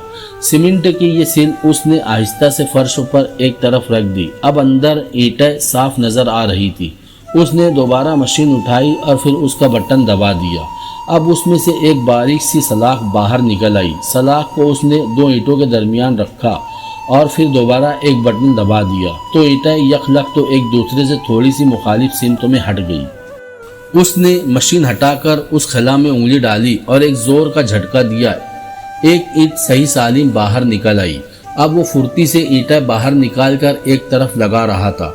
यह दीवार खासी चौड़ी थी। जब उसके अंदाजे के मुताबिक आगे सिर्फ एक ईंट रह गई तो उसने मशीन की सुई से फिर पहले वाला अमल दोहराया और फिर इसी तरह दूसरी तरफ की सीमेंट की सील भी उसके हाथों में आ गई, लेकिन इस बार उस सील के साथ ईंटें भी चिमटी हुई थी। अब वहां एक काफी चौड़ा खला था। मेरा काम खत्म हो गया जनाब, नंबर 6 ने उठकर हाथ झाड़ते हुए कहा। ठीक है, तुम यहीं रुको, हम अंदर चलते हैं, एक नकाब पोश ने कहा और फिर वो तीनों झुककर उस खला में से होते हुए दूसरी तरफ चले गए। यह बैंक का कैश रूम था। इसमें चारों तरफ अलमारियां ही अलमारियां रखी हुई थी। एक नकाब पोश एक बड़ी सी अलमारी के करीब जाकर रुक गया। उसने हाथ में पकड़ी हुई रिवॉल्वर नुमा मशीन का सिरा अलमारी के दोनों पटों के दरमियान रखा और फिर ट्रिगर दबा दिया। रिवॉल्वर की नाली से गोली के बजाय दूधिया रंग का एक गुबार निकला और बारीक सी लकीर से होता हुआ अलमारी के अंदर चला गया। चंद लम्हे बाद एक हल्की सी खटक की आवाज निकली और अलमारी के दोनों पट खुल गई। यह सब कुछ एयर प्रेशर से हुआ था। अलमारी में नए नोटों की गड्डियां तरतीब से रखी हुई थी। तमाम एक ही किस्म के बड़े नोट थे। नंबर 2, अपना पैकेट खाली कर दो, एक नकाब पोश ने दूसरे नकाब पोश से कहा और उसने फौरन बेल्ट खोलकर अपनी कमर पर लादा हुआ पैकेट उतार कर और फिर उसका मुंह खोलकर उसमें से नोटों के पैकेट निकालकर बाहर फर्श पर रखने लगा। ये उसी किस्म के बड़े नोट थे जैसे अलमारी में थे। अलमारी में रखे हुए नोटों के बंडल नकाब पोश ने निकाल कर अपने थैले में भर लिए और उसकी जगह अपने थैले वाले बंडल उसी तरतीब और करीने से वहां रख दिए। इस तरह उन्होंने तमाम अलमारियों से नोट तब्दील किए और फिर अलमारियों के पट दोबारा बंद कर दिए। पट बंद होते ही खटक के साथ ताले दोबारा लग गए और फिर चारों नकाब पोश वापस खला की तरफ आए और फिर उसमें से होते हुए दोबारा रोशन कमरे में आ गए। हो गया काम। जेगर ने, जो रोशन कमरे में मौजूद उनका मुंतजिर था, उनके अंदर आते ही पूछा। हाँ, एक नकाब पोश ने जवाब दिया। तो फिर मैं बकिया काम करूं? नंबर 6 ने कहा। हाँ, जल्दी करो, नकाब पोश ने जवाब दिया। नंबर 6 ने झुककर ईंटों पर मुश्तमिल सीमेंट की सील उठाई और फिर खला की चौड़ाई में बैठकर उसने बड़े सलीके से वो सील अपनी पुरानी जगह पर फिट की और एक हाथ से उसे थामकर उसने दूसरे हाथ से एक मशीन उठाई और उसका बटन दबा दिया। अब उसमें से एक पिचकारी सी बाहर निकली। पिचकारी का सिरा उसने सील के साइडों पर लगाया और अंगूठे से एक लीवर दबा दिया। पिचकारी में से एक गाढ़ा सा बेरंग सयाल बाहर निकलने लगा। जहां जहां वो सयाल मादा लगता था, सील फौरन जुड़ जाती। चंद लम्हे बाद वो सील अपनी पुरानी जगह पर फिट हो गई। फिर उसने बड़ी फुर्ती से ईंटें चुनना शुरू कर दी। उसके बाद उसने ईंटें भी उसी मखसूस सयाल से जोड़ दी और फिर उसने पहले वाली सीमेंट की सील को भी फिट कर दिया। अब वहाँ कोई लकीर वगैरह नजर नहीं आ रही थी। ऐसा महसूस होता था जैसे इस जगह को किसी ने छेड़ा भी ना हो। ये वाकई अजीब व गरीब मशीन थी। लीजिए जनाब, नंबर 6 हाथ झाड़ते हुए उठ खड़ा हुआ। वेरी गुड, नकाब पोश के लीडर ने कहा। अब निकल चलो। और फिर वो चारों तेज तेज कदम उठाते हुए बाहर निकल आए। कमरे से बाहर मेजबान मौजूद था। काम हो गया? मेजबान ने इश्तियाक भरे लहजे में पूछा। हाँ, अब हम चलते हैं, नकाब पोश ने जवाब दिया। ओके, मेजबान ने कहा। चारों नकाब पोश तेज तेज कदम उठाते हुए दरवाजा खोलकर बाहर निकले और थोड़ी देर बाद उनकी सियाह कार सुनसान सड़कों पर तेजी से दौड़ती चली गई। बॉस, ये क्या चक्कर है? उनमें से एक नकाब पोश ने कहा। बहुत लंबा चक्कर है नंबर 11। ये तो तुम्हें इल्म है कि जो नोट हम अलमारियों में रख कर आ रहे हैं वो जाली है। जाली नोटों के बदले हम असली नोट वहाँ से ले आए हैं। आज रात को हमारी तरह दारुल हुकूमत के हर बड़े बैंकों में इस किस्म का तबादला हो चुका होगा। अब कल से दारुल हुकूमत में तमाम जाली नोट फैल जाएंगे और फिर तुम देखोगे कि चंद दिनों बाद जब इस होगा तो मुल्कों में शदीद तरीन माली बहरान फैल जाएगा। इतना शदीद माली बहरान के हुकूमत के पैर उखड़ जाएंगे। बॉस ने तफसीलन रोशनी डालते हुए कहा। ओह, वाकई लंबा चक्कर है, सवाल करने वाले ने हैरत से कहा। हाँ, हमारा चीफ बॉस छोटा मोटा चक्कर नहीं चलाया करता, बॉस ने जवाब दिया और फिर उनकी कार एक कोठी के फाटक पर जा रुकी। सबसे पहले इमरान ने मलबे से निकलने के लिए हाथ पैर मारे। उसने महसूस किया कि उस पर काफ़ी से ज़्यादा मिट्टी पड़ी हुई है। चंद लम्हे हाथ पैर मारने के बाद वो बाहर निकल आया। अब गर्द व गुबार कदरे कम हो गया था। इमरान ने इधर उधर देखा और फिर उसे कैप्टन शकील नज़र आ गया।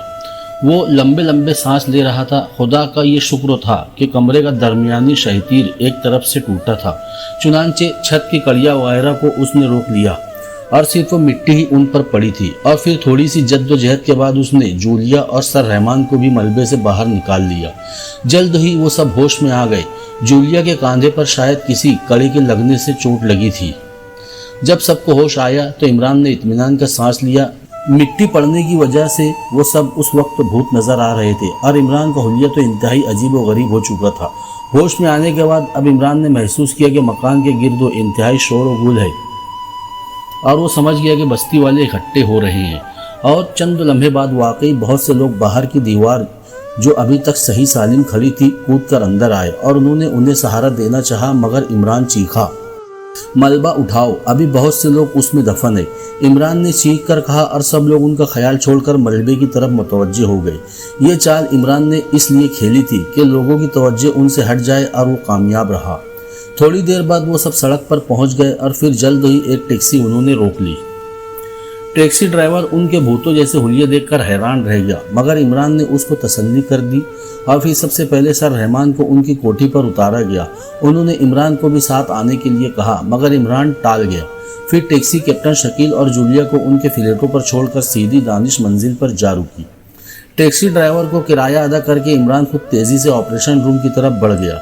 फिर जैसे ही उसने ऑपरेशन रूम का दरवाज़ा खोला, उसके सीने पर पिस्तौल की खौफनाक नाल आ गई। हैंड्स अप, ये आवाज़ ब्लैक जीरो की थी। क्या क्यों भाई, मैंने क्या जुर्म किया है? इमरान ने खौफजदा लहजे में कहा। ओह इमरान साहब आप, ब्लैक जीरो ने कहा और दूसरे लम्हे चट से कमरा रोशन हो गया। इमरान साहब आप इस हुलिये में? ब्लैक जीरो उसका हुलिया देखकर शशदर रह गया। जी हाँ जनाब काले सिफर साहब, मगर एक बात बताओ, जब तुम मुझे पहचान नहीं सकते थे तो तुमने मुझे ऑपरेशन रूम तक पहुंचने से रोका क्यों नहीं? इमरान ने एक कुर्सी पर बैठते हुए कदरे सख्त लहजे में पूछा। वो दरअसल बात यह है कि वैसे तो मैंने उसी वक्त ही आपको चेक कर लिया था जब आप मंजिल में दाखिल हुए थे, मगर आप जिस बेबाक तरीके से बढ़े चले आ रहे थे उस पर मैं तजब्जुब में पड़ गया। फिर मैंने आपको ऑपरेशन रूम में रोकने का प्रोग्राम बनाया, ब्लैक जीरो ने वजाहत करते हुए कहा। ठीक है, लेकिन आइंदा मैं इस किस्म की बेएहतियाती बर्दाश्त तो नहीं करूँगा। इमरान का लहजा बेहद संजीदा था। ब्लैक जीरो क्या जवाब देता, खामोश हो गया। मैं ज़रा बाथरूम से हो आऊँ, फिर तफसील से बात करूँगा, इमरान ने उठते हुए कहा। ठीक है। ब्लैक जीरो का लहजा मुअद्दबाना था और इमरान तेज़ तेज़ कदम उठाता कमरे से निकल गया। इमरान के जाने के बाद ब्लैक जीरो कुर्सी पर बैठा सोच रहा था कि इमरान की यह हालत कैसे बनी होगी। बहरहाल उसे ज़्यादा देर तक मगजमारी न करना पड़ी। तकरीबन आधे घंटे बाद इमरान अपनी असल शक्ल में ब्लू कलर का दीदा जेब सूट पहने मुस्कुराता हुआ अंदर दाखिल हुआ।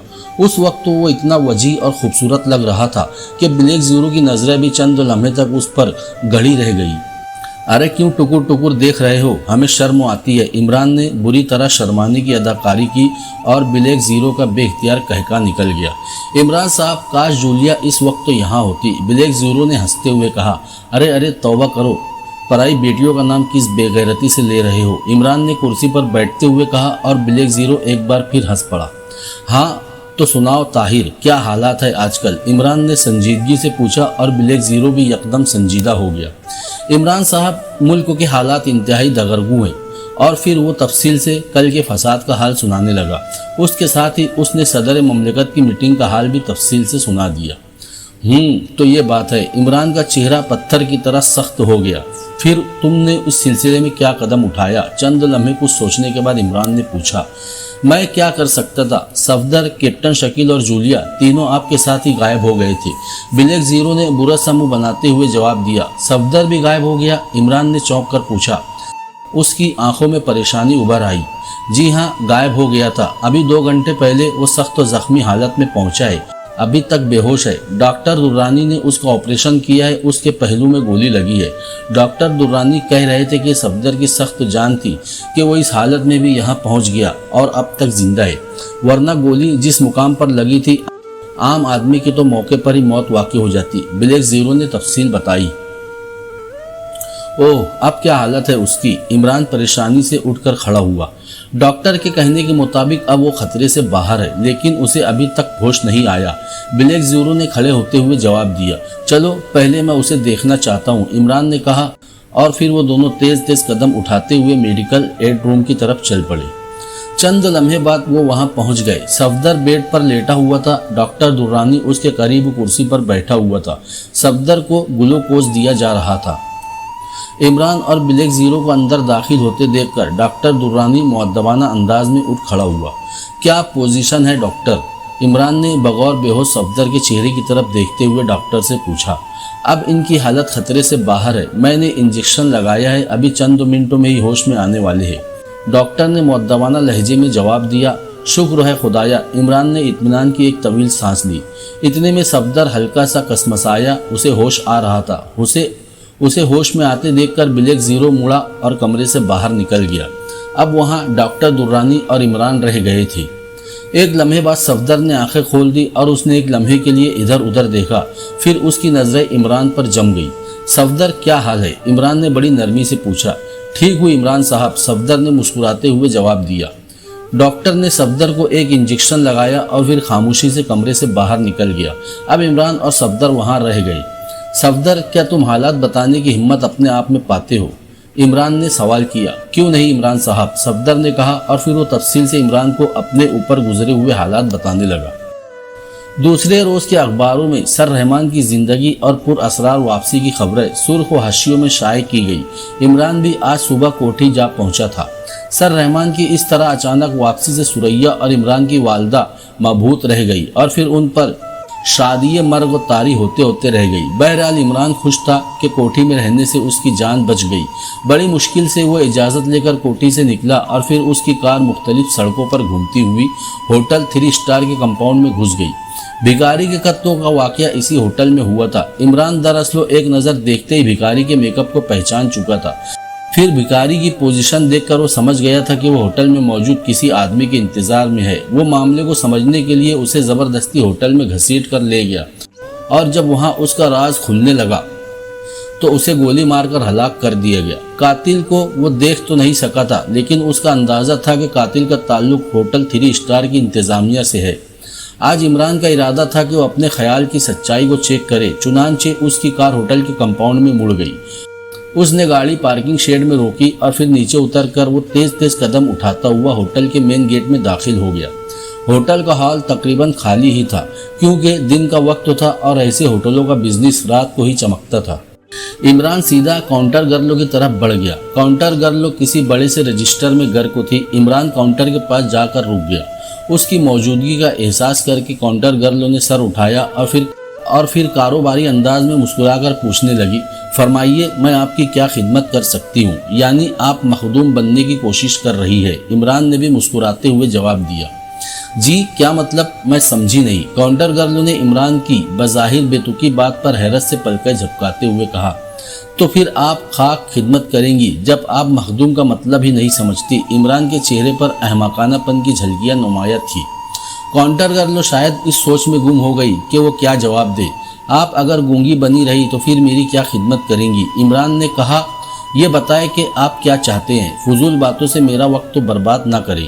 کاؤنٹر گرلوں نے شاید پریشان ہو کر قدر سخت لہجے میں جواب دیا، جو میں چاہتا ہوں وہ آپ نہیں کر سکیں گی۔ عمران نے قدر سنجیدہ ہو کر کہا، آپ حکم تو دیجئے۔ کاؤنٹر گرل دوبارہ کاروباری موڈ میں آ گئی۔ اچھا اگر آپ خدمت کرنا ہی چاہتی ہے تو میں چاہتا ہوں کہ آپ گنجی ہو جائیں اور پھر ہم دونوں مل کر بازار میں بھیک مانگنا شروع کر دیں، عمران نے معنی خیز لہجے میں کہا۔ کاؤنٹر گرل اس عجیب و غریب فرمائش پر ایک لمحے کے لیے بھونچکی رہ گئی۔ شٹ اپ، آپ کو مجھ سے مذاق کا کوئی حق نہیں، کاؤنٹر گرل نے بری طرح جھڑک دیا۔ دیکھیے مس، حقیقت میں بڑا ہی خوبصورت منظر ہوگا، آپ گنجی ہوگی اور آپ کا یہ چھوٹا سا سر کتنا خوبصورت لگے گا۔ واہ واہ، انفرادیت، یقین کیجئے تمام شہر میں آپ کا شہرہ ہو جائے گا۔ اور پھر بھیک، آپ تشریف لے جائے تو بہتر ہے، ورنہ میں… کاؤنٹر گرل نے غصے سے سرخ ہوتے ہوئے عمران کی بات کاٹ دی۔ بس یہی دعویٰ تھا خدمت کرنے کا۔ اچھا آپ مجھے مینیجر کا کمرہ بتلا دے، عمران نے معصومیت سے کہا۔ کاؤنٹر گرل خون کے گھونٹ پی کر رہ گئی۔ عجیب و غریب گاہک سے واسطہ پڑا تھا۔ دوسری منزل پر پہلا کمرہ، اس نے جان چھڑانے والے انداز میں کہا، اور عمران یک لخت تو مڑ گیا جیسے کوئی بات ہی نہ ہوئی ہو۔ عمران کے سیڑھیوں کا موڑ مڑتے ہی کاؤنٹر گرل نے تیزی سے ریسیور اٹھایا اور پھر ایک بٹن دبا کر بات شروع کی۔ باس، ایک نوجوان آپ کے پاس آ رہا ہے، اس نے گنجے پن اور بھکاری کا اشارہ ڈھکے چھپے لفظوں میں کیا ہے۔ کاؤنٹر گرل نے شاید مینیجر کو اطلاع دی۔ آنے دو، مینیجر کی کرخت تو آواز سنائی دی اور کاؤنٹر گرل نے خاموشی سے ریسیور رکھ دیا۔ عمران جان بوجھ کر لفٹوں کی طرف جانے کی بجائے سیڑھیوں کی طرف مڑا تھا اور مڑتے ہی وہ رک گیا تھا جیسے کچھ سوچ رہا ہو، اور پھر اس نے کاؤنٹر گرلوں کی طرف جھانک کر دیکھا، وہ کسی کو فون کر رہی تھی۔ عمران کے چہرے پر مسکراہٹ پھیل گئی۔ اس نے جان بوجھ کر گنجے پن اور بھکاری کا حوالہ دیا تھا کیونکہ جولیا کے بیان کے مطابق اسے اغوا کرنے والا ایک گنجا بھکاری تھا۔ دوسری طرف صفدر کے بیان کے مطابق اسے گولی مارنے والا بھی ایک گنجا بھکاری تھا، اس لیے اس نے سوچا کہ گنجا بھکاری اس کیس میں خاص اہمیت رکھتا ہے۔ اب وہ تیزی سے سیڑھیاں چڑھ رہا تھا۔ جلد ہی وہ دوسری منزل کے پہلے کمرے کے سامنے پہنچ گیا۔ اس نے ایک لمحے کے لیے رک کر جیب میں ریوالور کی موجودگی کا اطمینان کیا اور پھر دروازے پر دستک دے دی۔ کم ان، اندر سے ایک کرخت آواز آئی۔ عمران دروازہ کھول کر اندر داخل ہو گیا۔ کمرے میں ایک بڑی میز کے سامنے ایک बदसूरत और शक्ल वाला एक अधेड़ उम्र शख्स बैठा हुआ था। इमरान भी आगे बढ़कर एक कुर्सी पर बैठ गया। फरमाइए, मैनेजर ने अपनी चमकती हुई नजरें उसके चेहरे पर जमाते हुए पूछा। फरमाते हैं, ज़रा सांस तो लेने दीजिए, सीढ़ियाँ चढ़ते चढ़ते सांस चढ़ गया है, आप सीढ़ियों की तादाद ज़रा कम नहीं कर सकते? इमरान ने तेज़ तेज़ सांस लेते हुए सवाल किया। आप मतलब की बात कीजिए मिस्टर, मेरे पास फजूल वक्त तो नहीं है, मैनेजर ने करख्त लहजे में कहा। आप मुझे ऑर्डर दीजिए, मैं आपको काफ़ी मिकदार में फजूल वक्त तो सप्लाई कर सकता हूँ। इमरान बदस्तूर हिमाकत पर तुला हुआ था। अब मैनेजर भला क्या जवाब देता, उसने खामोशी ही में आफियत जानी। चंद लम्हे तक कमरे में खामोशी रही और फिर इमरान ने ही सुकूत तोड़ा और बोला, मैनेजर साहब, मैंने सुना है कि भिखारियों से आपके अच्छे खासे ताल्लुकात है। इमरान ने मैनेजर के चेहरे को बगौर देखते हुए कहा, मेरा और भिखारियों से ताल्लुक? आप घास तो नहीं खा गए? मैनेजर ने गुस्से से आंखें निकाली। अगर महंगाई का यही आलम रहा तो एक दिन घास भी खानी पड़ेगी, क्या करे, मजबूरी है। इमरान फिर पटरी से उतर गया। उफ़, क्या मुसीबत है, किस पागल से वास्ता पड़ गया है, मैनेजर ने झिल्लाते हुए कहा और फिर उसने मेज़ के किनारे पर लगा हुआ एक बटन दबा दिया। इमरान खामोश बैठा रहा। एक लम्हे बाद दरवाज़ा खुला और एक नौजवान अंदर दाखिल हुआ। उसका चेहरा ही बता रहा था कि वो शराफत के दायरे से दूर हो चुका है। यस, उसने मुअद्दबाना लहजे में कहा। टोनी, इन साहब को बाहर का रास्ता दिखाओ, मैनेजर ने माना खेज लहजे में कहा और दूसरे लम्हे टोनी ने अपना वो हाथ जो पुश्तों की तरफ किए हुए था फुर्ती से आगे कर दिया। उसके हाथ में रिवॉल्वर चमक रहा था। इमरान ने मुस्कुराकर मैनेजर की तरफ देखा, मगर अब मैनेजर के हाथ में भी रिवॉल्वर नजर आ रहा था। चलो मिस्टर, टोनी ने करख्त लहजे में इमरान को हुक्म दिया। बड़ी जल्दी खुल गए दोस्त, इमरान ने संजीदगी से कहा। मिस्टर इमरान, हम काफ़ी अरसे से आपकी तलाश में थे, आज आप खुद बखुद ही जाल में आप फंसे हैं, मैनेजर ने मुस्कुराते हुए कहा। ये इमरान है? टोनी ने चौंक कर पूछा। हाँ, मैनेजर ने जवाब दिया। तो फिर आप इसे मेरे हवाले कर दे बॉस, काफ़ी अरसे से मैं इसकी तारीफ़ें सुन रहा हूँ, आज मैं इसके कसबल देखना चाहता हूँ, टोनी ने मगरूराना लहजे में कहा। ठीक है, तुम्हें इजाज़त है, मैं भी देखना चाहता हूँ कि तुम्हारे बाजू में कितनी ताकत है, मैनेजर ने उसे इजाज़त देते हुए कहा और टोनी ने फुर्ती से रिवॉल्वर जेब में रख लिया। अब उसकी आंखें वहशियाना अंदाज में चमक रही थी। इमरान मुस्कुराता हुआ उठ खड़ा हुआ। हाँ तो मिस्टर टोनी, तुम्हारे बाजू में कितनी हॉर्स पावर है, ज़रा मैं भी तो देखूं, इमरान ने उसे चिढ़ाते हुए कहा और टोनी ने जवाब देने की बजाय अचानक इमरान पर छलांग लगा दी। इमरान फुर्ती से एक तरफ हट गया और टोनी संभल न सका और वो लड़खड़ाता हुआ सामने वाली दीवार से टकराया। उसी लम्हे इमरान अपनी जगह से उछला और दूसरे लम्हे मैनेजर अपनी कुर्सी समेत पीछे उलट गया। अब टोनी, जो इमरान पर झपट पड़ने के लिए दोबारा तैयार था, एक लम्हे के लिए झिझक गया क्योंकि दरमियान में बड़ी मेज हायल थी। ये तो इमरान ही था जो एक परिंदे की तरह उड़ता हुआ मेज क्रॉस करके मैनेजर पर जा पड़ा था। टोनी इतनी हिम्मत न कर सका। इमरान उठकर खड़ा हो गया। उसने ठोकर मारकर मैनेजर के हाथ से गिरे हुए रिवॉल्वर को एक तरफ कर दिया और फिर दूसरे लम्हे उसने मेज उल्टा दी। टोनी, जो मुड़कर उसकी तरफ आ रहा था, बड़ी मुश्किल से उछलकर मेज की जद से बचा। उसी लम्हे से फायदा उठाकर इमरान ने उठते हुए मैनेजर की कनपट्टी पर मुक्का जड़ दिया। मुक्का या तो किसी मखसूस जगह पर पड़ा था या उसमें इतनी ताकत थी कि मैनेजर दोबारा न उठ सका और फिर हाथ पैर मारते हुए बेहोश हो गया। इतने में टोनी इमरान पर आ गिरा और वो दोनों लुढ़कते हुए फर्श पर जा गिरे और फिर दोनों ही यकसा फुर्ती से ही उठ खड़े हुए। टोनी यकीनन काफ़ी से ज़्यादा चुस्त और ताकतवर था। अब वो दोनों एक दूसरे के मुकाबिल थे। उसी लम्हे टोनी ने बायां हाथ हिलाकर दायां मुक्का मारना चाहा, मगर इमरान भला इन हरबों में कहां आने वाला था। उसने पहलू बचाकर टोनी का वार बचाया और फिर उछलकर एक जोरदार टक्कर टोनी की नाक पर मारी और टोनी की चीख निकल गई। टक्कर काफ़ी भरपूर थी। वो लड़खड़ा गया। दूसरे लम्हे इमरान की दोनों टांगें उसके सीने पर पड़ी और वो डगराता हुआ ज़मीन बोस हो गया। इमरान ने गर्दन से पकड़कर उसे खड़ा किया और फिर एक मुक्का जड़ दिया, मगर टोनी भी उस दौरान अपना वार कर चुका था। उसका जोरदार मुक्का इमरान के पेट में पड़ा था। अब इमरान की आंखों में खून उतर आया। उसने टोनी की गर्दन पर खड़ी हथेली का वार किया। वार इतना भरपूर पड़ा कि एक चीख की आवाज़ आई और टोनी की करे चीख से कमरा गूंज उठा। उसकी गर्दन की हड्डी एक ही वार से टूट चुकी थी। वो फर्श पर गिरकर एक लम्हे के लिए तड़पा और फिर ठंडा हो गया। इमरान ने लापरवाही से हाथ झाड़ लिए और फिर दोबारा कुर्सी पर बैठ गया। मैनेजर अभी तक बेहोश पड़ा था। इमरान सोचने लगा, अब बेहोश मैनेजर को किस तरह होटल से उठाकर ले जाए। وہ اسے دانش منزل لے جانا چاہتا تھا تاکہ اس سے پوچھ گچھ کر کے مزید تفصیلات معلوم کر سکے، لیکن بھرے ہوٹل سے بے ہوش مینیجر کو نکال کر لے جانا کوئی آسان کام نہیں تھا۔ عمران نے پہلا کام تو یہ کیا کہ دروازے کو اندر سے لاک کیا اور پھر وہ باہر کھلنے والی کھڑکی کی طرف بڑھا۔ اس نے کھڑکی کھول کر نیچے جھانک کر دیکھا۔ یہ کھڑکی سامنے کمپاؤنڈ کی طرف کھلتی تھی۔ روشن دن تھا اور کمپاؤنڈ میں خاصی چہل پہل تھی۔ اسے کوئی ترکیب سمجھ نہیں آ رہی تھی۔ وہ ایک لمحے کے لیے سوچتا رہا، پھر اس کی ریڈی میڈ کھوپڑی میں ایک ترکیب آ ہی گئی۔ وہ اس میں 100% رسک تھا، لیکن رسک کو لینا تو عمران کی ہابی تھی، اس لیے اس نے زیادہ پرواہ نہ کی اور اپنی ترکیب پر عمل کرنے کا پورا فیصلہ کر لیا۔ اس نے تیزی سے بے ہوش مینیجر کو کاندھے پر لادا اور دوسرے لمحے دروازہ کھول کر باہر نکل آیا۔ گیرلی بالکل خالی تھی۔ وہ تیزی سے سیڑھیاں اترنے لگا۔ ابھی وہ چند سیڑھیاں ہی اترا تھا کہ سامنے سے ایک آدمی تیز تیز قدم اٹھاتا ہوا اوپر آ رہا تھا اور عمران کو یوں کسی کو کاندھے پر اٹھائے اترتا دیکھ کر رک گیا۔ مینیجر کا منہ چونکہ عمران کی پشتوں کی طرف تھا، اس لیے وہ سمجھ نہ سکا کہ کاندھے پر کون لدا ہوا ہے، کیا بات ہے۔ اس کے لہجے میں پریشانی کے ساتھ ساتھ حیرت بھی تھی۔ کچھ نہیں، عمران نے اس کے قریب آتے ہوئے کہا اور پھر وہ سیڑھیاں اترتا ہوا چلا گیا۔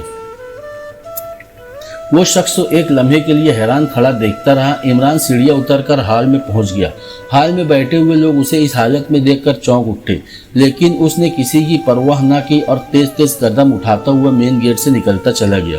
مین گیٹ پر موجود دربان نے حیرت سے عمران کو دیکھا اور پھر وہ مینیجر کو پہچان گیا، اس لیے وہ چیخا، مینیجر صاحب کو کیا ہوا؟ کچھ نہیں، بے ہوش ہو گیا، عمران نے کہا اور آگے بڑھ گیا۔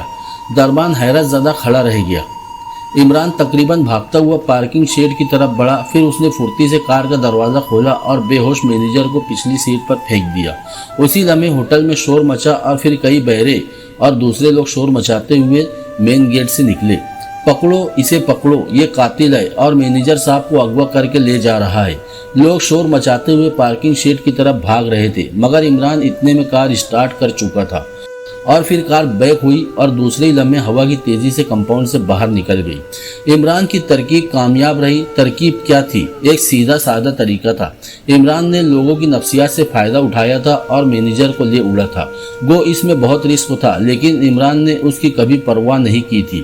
جلد ہی اس کی کار دانش منزل کے گیٹ میں داخل ہو گئی۔ جعلی نوٹ لاکھوں کی تعداد میں پکڑے جانے لگے۔ پولیس نے دھڑا دھڑ جعلی نوٹ رکھنے والے لوگوں کو گرفتار کرنا شروع کر دیا۔ لوگوں میں اس بے پناہ گرفتاریوں کے خلاف اضطراب کی لہر دوڑ گئی، کیونکہ گرفتار ہونے والے تمام لوگ معزز تاجر اور معزز شہری تھے۔ اور پھر اچانک یہ افواہ جنگل کی آگ کی طرح تمام دارالحکومت میں پھیل گئی کہ ملک میں موجود تمام نوٹ جعلی ہے اور تمام جعلی نوٹ مختلف بینکوں کے ذریعے بازار میں پھیل رہے ہیں۔ یہ افواہ تھی کہ ٹائم بم اور تمام ملکوں کو شدید ترین مالی بحران میں مبتلا کر گیا۔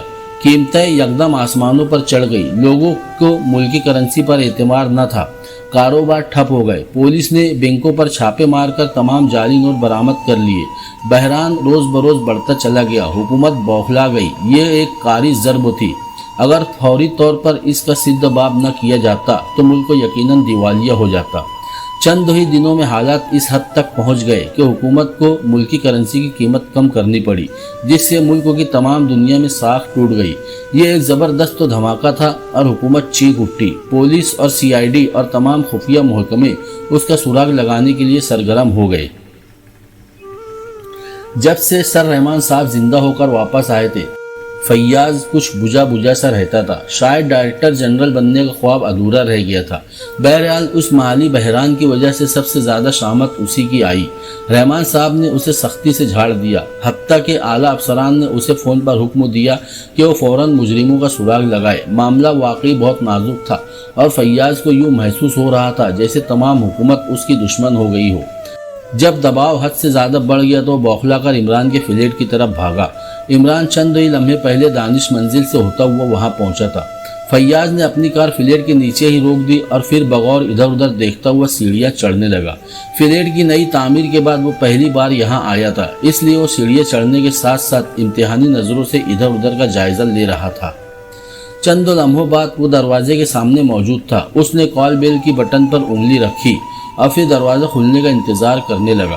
تھوڑی دیر انتظار کرنے کے بعد جب دروازہ نہ کھلا تو اس نے جھنجھلا کر کال بین کے بٹن پر انگلی رکھ کر پورا دباؤ دے دیا اور پھر اس وقت تک انگلی نہ ہٹائی جب تک دروازہ نہ کھلا۔ دروازے کے دونوں پٹوں کے درمیان اسے سلیمان کی جھنجھلاتی ہوئی شکل دکھائی دی۔ کیا بات ہے؟ سلیمان یوں گرایا جیسے وہ انتہائی غصے میں ہو۔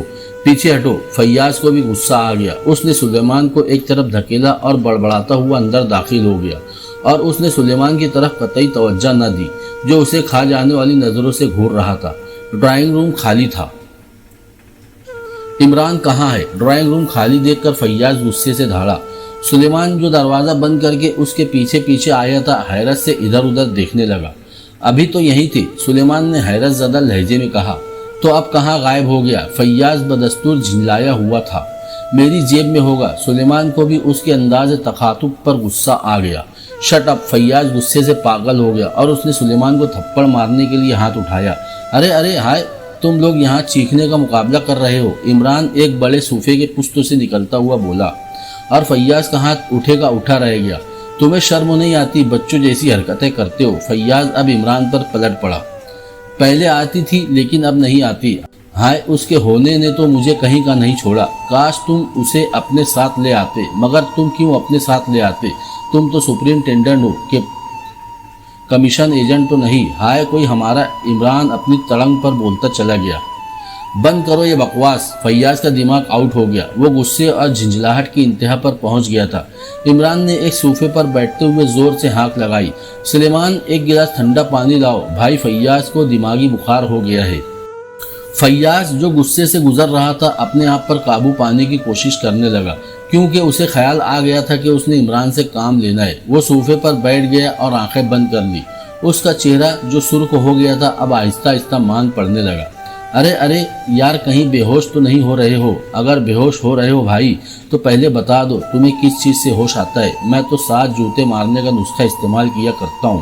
عمران بولتا رہا۔ فیاض نے آنکھیں کھول دی۔ وہ اب اپنے آپ پر قابو پا چکا تھا۔ پکے سور ہو تم! آدمی کو اتنا جس کر دیتے ہو کہ وہ پاگل ہو جاتا ہے۔ فیاض کے چہرے پر اب ہلکی سی مسکراہٹ تھی۔ تو تم میرے خیال میں بھٹی سے کچے ہی نکل گئے ہو۔ اور ہاں دیکھی میرے نسخے کی تاثیر، استعمال کرنے کی بھی نوبت نہیں آئی اور تم ہوش میں آ گئے ہو۔ عمران ہاتھ نچا نچا کر کہنے لگا۔ اب چائے بھی پلواؤ گے یا یوں ہی جی جلاتے رہو گے؟ فیاض بے بسی سے بولا۔ چائے بھی پلواؤں گا اور جی بھی جلاؤں گا، عمران نے کہا اور پھر زور سے چیخا، سلیمان! او بھائی سلیمان! ذرا جلدی سے چائے بنا کر لے آؤ، اور ہاں ساتھ ہی ماچس اور مٹی کا تیل بھی لیتے آؤ۔ میں ذرا سپر فیاض کا جی جلانا چاہتا ہوں۔ عمران، بعض اوقات تم گھٹیا فکرے بازی پر اتر آتے ہو، فیاض نے برا سا منہ بناتے ہوئے کہا۔ چلو تم کہتے ہو تو میں اعلیٰ پیراگراف بازی پر چڑھ جاتا ہوں۔ عمران بدستور ایک ہی موڈ میں تھا۔ فیاض جواب دینے کی بجائے خاموش رہا۔ ایک لمحے بعد عمران رازدارانہ طور پر آگے کی طرف جھک کر آہستہ سے بولا، فیاض جعلی نوٹوں کا دھندا کیسا چل رہا ہے؟ اور فیاض یوں اچھل پڑا جیسے کسی بچھو نے ڈنگ مار دیا ہو۔ تمہیں کیسے معلوم ہوا کہ میں اسی مقصد کے لیے آیا ہوں؟ فیاض نے حیرت زدہ لہجے میں کہا۔ مجھے الہام ہوتا ہے فیاض، عمران مسکرایا، اور پھر اس سے پہلے کہ فیاض کچھ کہتا کال بیل زور زور سے بچنے لگی اور فیاض چونک پڑا۔ سلیمان دیکھنا کون ہے؟ عمران نے ہانک لگائی۔ سلیمان بڑبڑاتا ہوا بیرونی دروازے کی طرف بڑھا۔ ایک لمحے خاموشی طاری رہی اور پھر دوسرے لمحے سلیمان کی کرہ سے کمرہ گونج اٹھا اور اس کے ساتھ ہی کسی چیز کی دھم سے نیچے گرنے کی آواز سنائی دی۔ شاید سلیمان ہی گرا تھا۔ عمران اور فیاض دونوں اچھل کر کھڑے ہو گئے، مگر دوسرے لمحے 4 نقاب پوش دندناتے ہوئے کمرے میں داخل ہو گئے۔ ان کے ہاتھوں میں سائلنسر لگے ہوئے ریوالور تھے۔ خبردار اگر تم دونوں اپنی جگہ سے ہلے، ان میں سے ایک نقاب پوش نے چیخ کر کہا۔ تم نے سلیمان کو گولی مار دی ہے۔ عمران کے چہرے پر بے پناہ سنجیدگی تھی۔ اگر تم اس شخص کے متعلق پوچھ رہے ہو جس نے دروازہ کھولا تھا تو اب تک ملک عدم پہنچ چکا ہوگا اور اب تمہاری باری ہے، نقاب پوش نے چیخ کر کہا۔ اس کا مطلب ہے کہ تم نے اپنی موت کے پروانے پر دستخط کر دیے ہے، عمران جو بہت سنجیدہ تھا بولا۔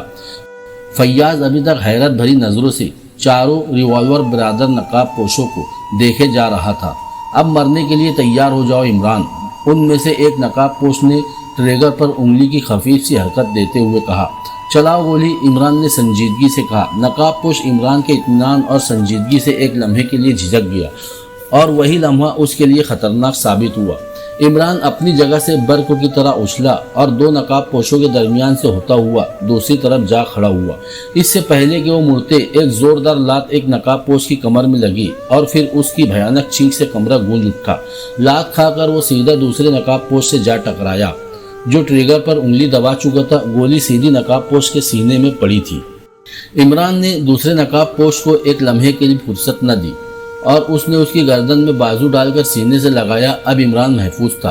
फैयाज को भी होश आ गया था और शुक्र है कि उसे ऐन वक्त पर होश आया था, क्योंकि वो जैसे ही झुका था एक नकाबपोश के रिवॉल्वर से निकली हुई गोली ऐन उसके सर के ऊपर से गुजर गई।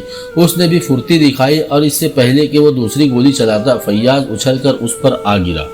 इधर इमरान ने पकड़े हुए नकाबपोश को उठाकर चौथे नकाबपोश पर ढकेल दिया। अब उन तीनों के हाथ से रिवॉल्वर निकल चुके थे। जिस नकाबपोश को गोली लगी थी वो मर चुका था। फिर वहां भयानक जंग शुरू हो गई। अचानक इमरान को सुलेमान का ख्याल आ गया जिसकी कराह कमरे में गूंजी थी और वो फिर बगैर आवाज निकाले ढेर हो गया था। उधर फैयाज ने एक नकाबपोश को मुक्के मार मार कर बेहोश कर दिया था। चौथा नकाबपोश उसकी हालत से खौफजदा होकर बाहर की तरफ लपका। इमरान उछलकर बाहर की तरफ जाने लगा। उसी लम्हे फैयाज ने भी बाहर की तरफ भागते हुए नकाबपोश को पकड़ने के लिए छलांग लगाई और फिर वो इमरान से टकराया और वो दोनों टकरा कर दरवाजे में गिर गए। हद तेरी की, तुम्हें किस हकीम ने छलांग लगाने को कहा था? इमरान चीखा और फैयाज भी कराहता हुआ उठ खड़ा हुआ। नकाबपोश वहां से जा चुका था, लेकिन इमरान फिर भी दौड़ता हुआ दरवाजे की तरफ लपका। नकाबपोश ने तो खैर वहां कहाँ होना था, अलबत्ता सुलेमान दरवाजे के करीब पड़ा हुआ था और उसके इर्द गिर्द खून ही खून फैला हुआ था। वो औंधे मुंह पड़ा हुआ था। इमरान ने फुर्ती से उसे सीधा किया तो वो आखिरी सांसों पर था। चेहरे पर मौत की जर्दी छा गई थी। दरअसल खून बहुत ज्यादा निकल चुका था। इमरान को जिंदगी में पहली दफा अफसोस हुआ कि उसने नकाबपोशों से निपटने में देर क्यों लगाई।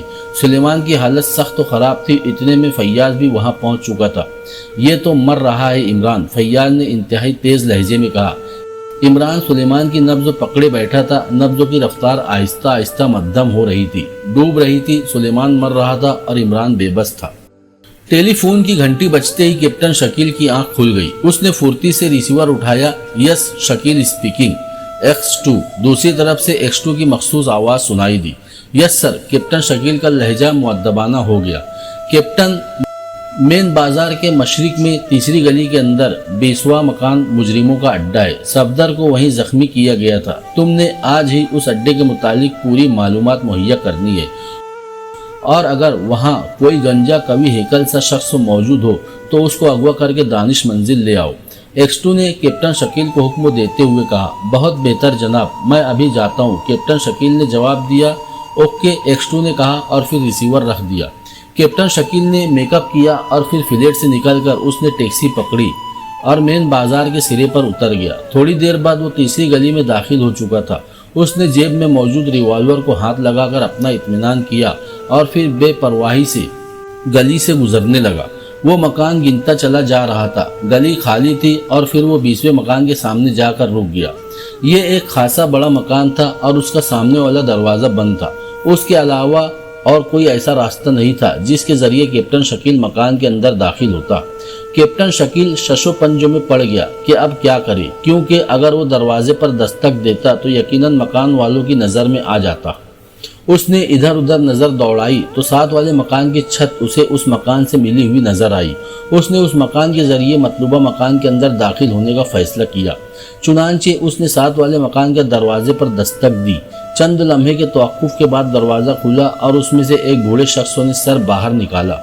फरमाइए, उसने बगौर कैप्टन शकील की तरफ देखते हुए कहा। मैं प्रॉपर्टी टैक्स ऑफिसर हूँ और टैक्सों की तस्खीस के लिए आपके मकान का जायजा लेना चाहता हूँ। कैप्टन शकील ने जहन में आने वाली फौरी तरकीब पर अमल किया। लेकिन हमारे मकान का तो टैक्स तशख्खुस हो चुका है। बूढ़े ने बड़ी हैरानी से जवाब दिया। उसके खिलाफ शिकायत पहुंची है कि वो तस्खीस गलत है और अब दोबारा तस्खीस करने के लिए मैं आया हूँ, कैप्टन शकील ने बड़े पुरवकार जवाब देते हुए कहा। बूढ़ा शख्स तो कैप्टन शकील की पुरवकार और वजी शख्सियत से शायद मरूब हो गया था। चुनांचे वो एक तरफ हट गया। तशरीफ ले आइए, उसने कैप्टन शकील से कहा। आप पर्दा करा लीजिए, कैप्टन शकील ने कदरे झिझकते हुए कहा। इस वक्त तो मैं घर में अकेला हूँ, बाकी लोग शादी पर गए हुए हैं, बूढ़े ने दांत निकालते हुए कहा। ओह, तब तो ठीक है। کیپٹن شکیل نے کہا اور اندر داخل ہو گیا۔ اسے مسرت ہوئی کہ قدرت خود بخود اس پر مہربان ہو گئی ہے، ورنہ اس کا خیال تھا کہ زیادہ تعداد میں موجود لوگوں سے نپٹنے میں اسے کافی دقت پیش آئے گی، لیکن اب ایک بوڑھے سے تو وہ بآسانی نپٹ سکتا تھا۔ بوڑھا اسے لے کر اندر آ گیا۔ کتنے کمرے ہیں اس کے؟ کیپٹن شکیل نے ادھر ادھر دیکھتے ہوئے پوچھا۔ 5 جناب، بوڑھے نے جواب دیا۔ چھت پر کوئی کمرہ ہے؟ کیپٹن شکیل نے پوچھا۔ جی نہیں، بوڑھے نے جواب دیا۔ میں کمرے اندر سے دیکھنا چاہتا ہوں کہ آیا وہ پختہ ہے یا غیر پختہ، کیپٹن شکیل نے کہا۔ آئیے، بوڑھے نے آگے بڑھتے ہوئے کہا۔ اب کیپٹن شکیل نے دیر کرنا مناسب نہیں سمجھا اور اس نے جھپٹ کر بوڑھے کو پیچھے سے پکڑا اور پھر مضبوطی سے اس کے منہ اور ناک کو ہاتھ سے دبا دیا۔ بوڑھے کے چہرے پر خوف اور حیرت کے ملے جلے تاثرات نمایاں ہو گئے۔ اس نے ادھر ادھر ہاتھ پیر مارے، لیکن کیپٹن شکیل کی مضبوط گرفتوں سے وہ آزاد نہ ہو سکا اور چند ہی لمحے بعد وہ بے ہوش ہو چکا تھا۔ کیپٹن شکیل نے اسے اٹھا کر ایک برآمدے میں ڈالا اور پھر پیچھے مڑ کر دروازہ اندر سے بند کر دیا۔ اب اس نے ادھر ادھر رسی کی تلاش کی۔ اتفاق سے اسے کافی لمبی رسی مل گئی۔ اس نے بوڑھے کے ہاتھ پر اس رسی سے اچھی طرح باندھ دیے اور پھر وہاں سے کپڑا اٹھا کر اس نے بوڑھے کے منہ میں ٹھونس دیا۔ اب اسے اطمینان ہو گیا کہ اگر بوڑھا جلد ہی ہوش میں بھی آ گیا تو شور نہیں مچا سکے گا اور اسے کافی وقت تو مل جائے گا۔ اس کام سے فارغ ہو کر وہ سیدھا سیڑھیوں کی طرف بڑھا اور چند لمحے بعد وہ چھت پر موجود تھا۔ چھت بالکل سپاٹ تھی اور اس کا بایاں کنارہ اس کے مطلوبہ مکان کی چھت سے ملا ہوا تھا۔ وہ دیوار کی اوٹ لیتا ہوا ساتھ والے کمرے کی چھت پر پہنچ گیا اور رینگتا ہوا آگے بڑھا۔ جلد ہی اسے مشرقی کنارے پر سیڑھیاں نیچے جاتی ہوئی نظر آ گئی۔ وہ تیزی سے سیڑھیوں کی طرف بڑھا۔ اس نے سر اٹھا کر ایک نظر نیچے جاتی ہوئی سیڑھیوں کی طرف ڈالی اور پھر سیڑھیوں کو خالی پا کر وہ احتیاط سے نیچے اترنے لگا۔ تقریباً 20 سیڑھیاں تھیں اور آگے سیڑھیوں کا دروازہ بند تھا۔ کیپٹن شکیل نے جیب سے ریوالور نکال کر ہاتھ میں لے لیا اور پھر دروازے پر ہلکا سا دباؤ ڈالا تو دروازہ کھل گیا۔ ایک لمحے کے لیے وہ رکا تاکہ دروازہ کھلنے کا اگر کوئی رد عمل ہو تو وہ ظاہر ہو جائے، لیکن کچھ نہ ہوا۔ تو اس نے سر باہر نکال کر ادھر ادھر دیکھا۔ یہ مکان کا بڑا سا برآمدہ تھا جو اس وقت تو خالی تھا۔ وہ پھرتی سے باہر آ گیا۔ برآمدے میں ایک ہی دروازہ تھا جو کھلا ہوا تھا۔ وہ اس دروازے کی طرف بڑھا اور چند لمحے بعد وہ ایک بہت بڑے ہال میں پہنچ گیا۔ ہال میں کسی قسم کا فرنیچر نہیں تھا اور ہال بالکل خالی تھا۔ اسے خدشہ ہوا کہ مجرم کہیں یہ مکان خالی تو نہیں کر گئے۔ ہال کے کونے میں ایک چھوٹا سا دروازہ تھا۔ اب وہ اس کی طرف بڑھا اور پھر دروازہ کھول کر جیسے ہی اندر داخل ہوا اس کے ہاتھ سے ریوالور نکل گیا۔ ساتھ ہی آواز آئی، ہینڈز اپ۔ اب کمرے کے چاروں طرف سے اسے رائفلوں کی نالیں نکلی ہوئی نظر آنے لگی، ساتھ ہی اس کے کمر سے ریوالور کی نال لگ گئی۔ کیپٹن شکیل نے خاموشی سے ہاتھ اٹھا دیے۔ اس کی پشت پر موجود آدمی نے اس کی جیبوں کی تلاشی لی اور پھر اسے دھکا دے کر آگے دھکیل دیا۔ وہ تیزی سے مڑا۔ اب اس کے سامنے ایک قوی ہیکل فرد موجود تھا جو سر سے گنجا تھا۔ اس نے سیاہ چست لباس پہنا ہوا تھا۔ کیپٹن شکیل سمجھ گیا کہ یہ گنجا وہی آدمی ہے جسے اس نے اغوا کر کے دانش منزل لے جانا ہے۔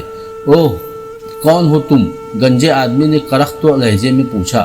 کیپٹن شکیل خاموش رہا۔ جلدی بتاؤ ورنہ گولی مار دوں گا، گنجے نے آواز میں مزید سختی پیدا کرتے ہوئے پوچھا۔ اسی اثنا میں کیپٹن شکیل ایک فیصلہ کر چکا تھا۔ اس نے دیکھا کہ تمام بندوقوں کا رخ کمرے کی سینٹر میں ہے اور کسی بھی رائفل کا رخ اس طرف نہیں تھا جدھر وہ گنجا آدمی کھڑا تھا۔ چنانچہ اس نے گنجے پر حملہ کرنے کا فیصلہ کر لیا۔ فیصلہ کرتے ہی کیپٹن شکیل اچانک اچھل کر گنجے پر جا پڑا۔ گنجا شاید اس حملے کا متوقع نہیں تھا، اس لیے وہ گولی نہ چلا سکا اور دونوں ایک دوسرے سے ٹکرا کر دروازے کے قریب گر گئے اور گنجے کے ہاتھ سے ریوالور نکل گیا۔ نیچے گرتے ہی دونوں اس طرح اچھل کر کھڑے ہوئے جیسے ان کے جسموں میں اسپرنگ لگے ہوئے ہو۔ کیپٹن شکیل نے اپنی طرف سے اٹھنے میں پھرتی دکھائی تھی، لیکن گنجا بھی اتنا ہی پھرتیلا ثابت ہوا۔ دونوں بیک وقت اٹھے تھے۔ کیپٹن شکیل اٹھتے ہی نیچے جھک گیا۔ گنجا اس پر چھلانگ لگانے لگا تھا اور عین اس کے سر پر آیا۔ کیپٹن شکیل نے اسے پھرتی سے اچھال دیا اور وہ عین کمرے کے درمیان میں جا گرا۔ کیپٹن شکیل پھرتی سے ادھر لپکا جدھر ریوالور پڑا ہوا تھا۔ اسی لمحے وہ جگہ پھٹی جہاں گنجا گرا تھا اور دوسرے لمحے گنجا غائب ہو گیا۔ کیپٹن شکیل جیسے ہی ریوالور اٹھا کر مڑا، وہ گنجے کو وہاں نہ پا کر حیران رہ گیا۔ کمرہ خالی تھا اور اس کے ساتھ ہی دیواروں میں سے نکلی ہوئی رائفلوں کی نالیں بھی غائب ہو گئی تھی۔ کیپٹن شکیل حیران و پریشان کھڑا رہ گیا۔ ایک خیال آتے ہی اس نے مڑ کر دیکھا اور پھر توقع کے مطابق وہ دروازہ بھی غائب پایا جس سے وہ اندر داخل ہوا تھا۔ اب وہ اس چھوٹے سے کمرے میں قید ہو چکا تھا۔ اسے یہ تو یقین تھا کہ اس کمرے میں خفیہ بٹن ضرور لگے ہوں گے، ورنہ وہ گنجا کہاں سے آیا تھا اور کہاں غائب ہو گیا تھا۔ چنانچہ اس نے بغور ادھر ادھر ان خفیہ بٹنوں کی تلاش شروع کر دی، لیکن کمرے کی تمام دیواریں بالکل سپاٹ تھی۔ جہاں سے رائفلوں کی نالیں نکلی ہوئی تھی وہ سوراخ بھی نظر نہیں آ رہے تھے۔ کیپٹن شکیل عجیب الجھن میں پھنس گیا۔ اس نے آگے بڑھ کر اس جگہ کو بغور دیکھا جہاں وہ گنجا گرا تھا، لیکن فرش بالکل سپاٹ تھا۔ معمولی سی لکیر بھی اسے نظر نہیں آئی۔ اس نے اس جگہ کو پیر سے دبا کر دیکھا، لیکن کچھ بھی نہ ہوا۔ ابھی وہ پریشانی سے ادھر ادھر دیکھ رہا تھا کہ ایک گڑگڑاہٹ کی آواز آئی اور چاروں دیواروں کے آگے فولادی چادریں نیچے آ گری۔ اب وہ چاروں طرف سے فولادی دیواروں کے درمیان مقید ہو گیا۔ وہ سمجھ نہ سکا کہ مجرموں کا ان فولادی چادریں گرا دینے سے کیا مقصد ہو سکتا ہے۔ اس نے ہاتھ بڑھا کر ان دیواروں کو دیکھا تو یہ چادریں ٹھوس فولاد کی تھی۔ دوسرے لمحے میں وہ بائیں کونے میں پیدا ہونے والے ایک دروازے کو دیکھ کر حیران رہ گیا۔ اس نے ریوالور کی نال اس دروازے کی طرف کر دی، لیکن کچھ بھی نہ ہوا اور کوئی شخص بھی اس دروازے سے اندر داخل نہ ہوا۔ کیپٹن شکیل ایک لمحے تک سوچتا رہا، پھر وہ آہستہ آہستہ قدم اٹھاتا ہوا اس دروازے کی طرف بڑھا۔ دروازہ کھلا ہوا تھا۔ اس نے دروازے کی دہلیز پر قدم رکھا اور اسی لمحے ایک اور تیز گڑگڑاہٹ پیدا ہوئی، اور وہ یہ دیکھ کر مزید پریشان ہو گیا کہ اب فرش اور چھت پر بھی فولادی چادریں چڑھ چکی تھی۔ دوسرے لمحے دروازہ زور سے بند ہوا اور کیپٹن شکیل دروازے کا دھکا کھا کر دوبارہ کمرے کے سینٹر میں آ گرا۔ اب وہ ایک مکمل فولادی کمرے میں بند ہو چکا تھا۔ وہ سمجھ گیا کہ دروازہ پیدا کر کے مجرموں نے ایک نفسیاتی چال چلی تھی۔ وہ دراصل اسے دہلیز پر چڑھانا چاہتے تھے تاکہ فرش پر بھی فولادی چادر بچھا دی جائے۔ اس فولادی کمرے میں نہ کوئی سوراخ تھا اور نہ ہی کوئی روزن، صرف وہ چاروں کونوں میں سے لائٹ اندر آ رہی تھی۔ ایسا محسوس ہو رہا تھا جیسے لائٹ فولادی چادر سے نکل رہی ہو۔ اس نے ایک لمحے کے لیے کچھ سوچا اور پھر اس لائٹ پر فائر کر دیا، لیکن گولی فولادی چادر سے ٹکرا کر تیزی سے اس کی طرف آئی تو وہ اس کی پھرتی تھی جو ایک طرف ہٹ گیا، ورنہ یقیناً گولی اس کو جسم میں سوراخ کر جاتی۔ چند لمحے بعد کیپٹن شکیل کو اپنے پیروں کے نیچے فولادی فرش و گرم ہوتا ہوا محسوس ہوا، اور اب وہ سمجھ گیا کہ مجرم کیا چاہتے ہیں۔ یہ ایک ایسی اذیت ناک موت تھی جس کا تصور بھی کیپٹن شکیل کو لرزا دیتا تھا۔ مجرم اس فولادی کمرے کو بجلی سے گرم کر رہے تھے۔ جلد ہی کیپٹن شکیل کے پیر جلنے لگے اور وہ تیزی سے ادھر ادھر پیر مارنے لگا، لیکن کہاں جاتا۔ چاروں طرف سپاٹ فولادی چادریں تھی جو لمحہ بلمحہ گرم تر ہوتی چلی جا رہی تھی، اور اب کافی سے زیادہ کمرہ گرم ہو چکا تھا۔ پھر حرارت اتنی بڑی کہ کیپٹن شکیل کے لیے ایک جگہ کھڑا رہنا محال ہو گیا۔ وہ سارے کمرے میں ناچنے لگا، اس کے جسم سے بے تحاشا پسینہ بہنے لگا۔ اس نے ریوالور بھی پھینک دیا تھا۔ اب اس کی یہ حالت تھی کہ وہ سارے کمرے میں بری طرح ناچتا پھر رہا تھا۔ اس کے جوتے بھی جل گئے تھے اور اب اس کے پیروں کی باری تھی۔ کمرہ بری طرح گرم ہو چکا تھا۔ اسے اپنے سامنے موت نظر آئی اور کمرہ گرم ہوتا چلا گیا۔ کیپٹن شکیل عجیب مصیبت میں پھنس چکا تھا جس سے نکلنے کی اسے کوئی راہ نظر نہیں آ رہی تھی۔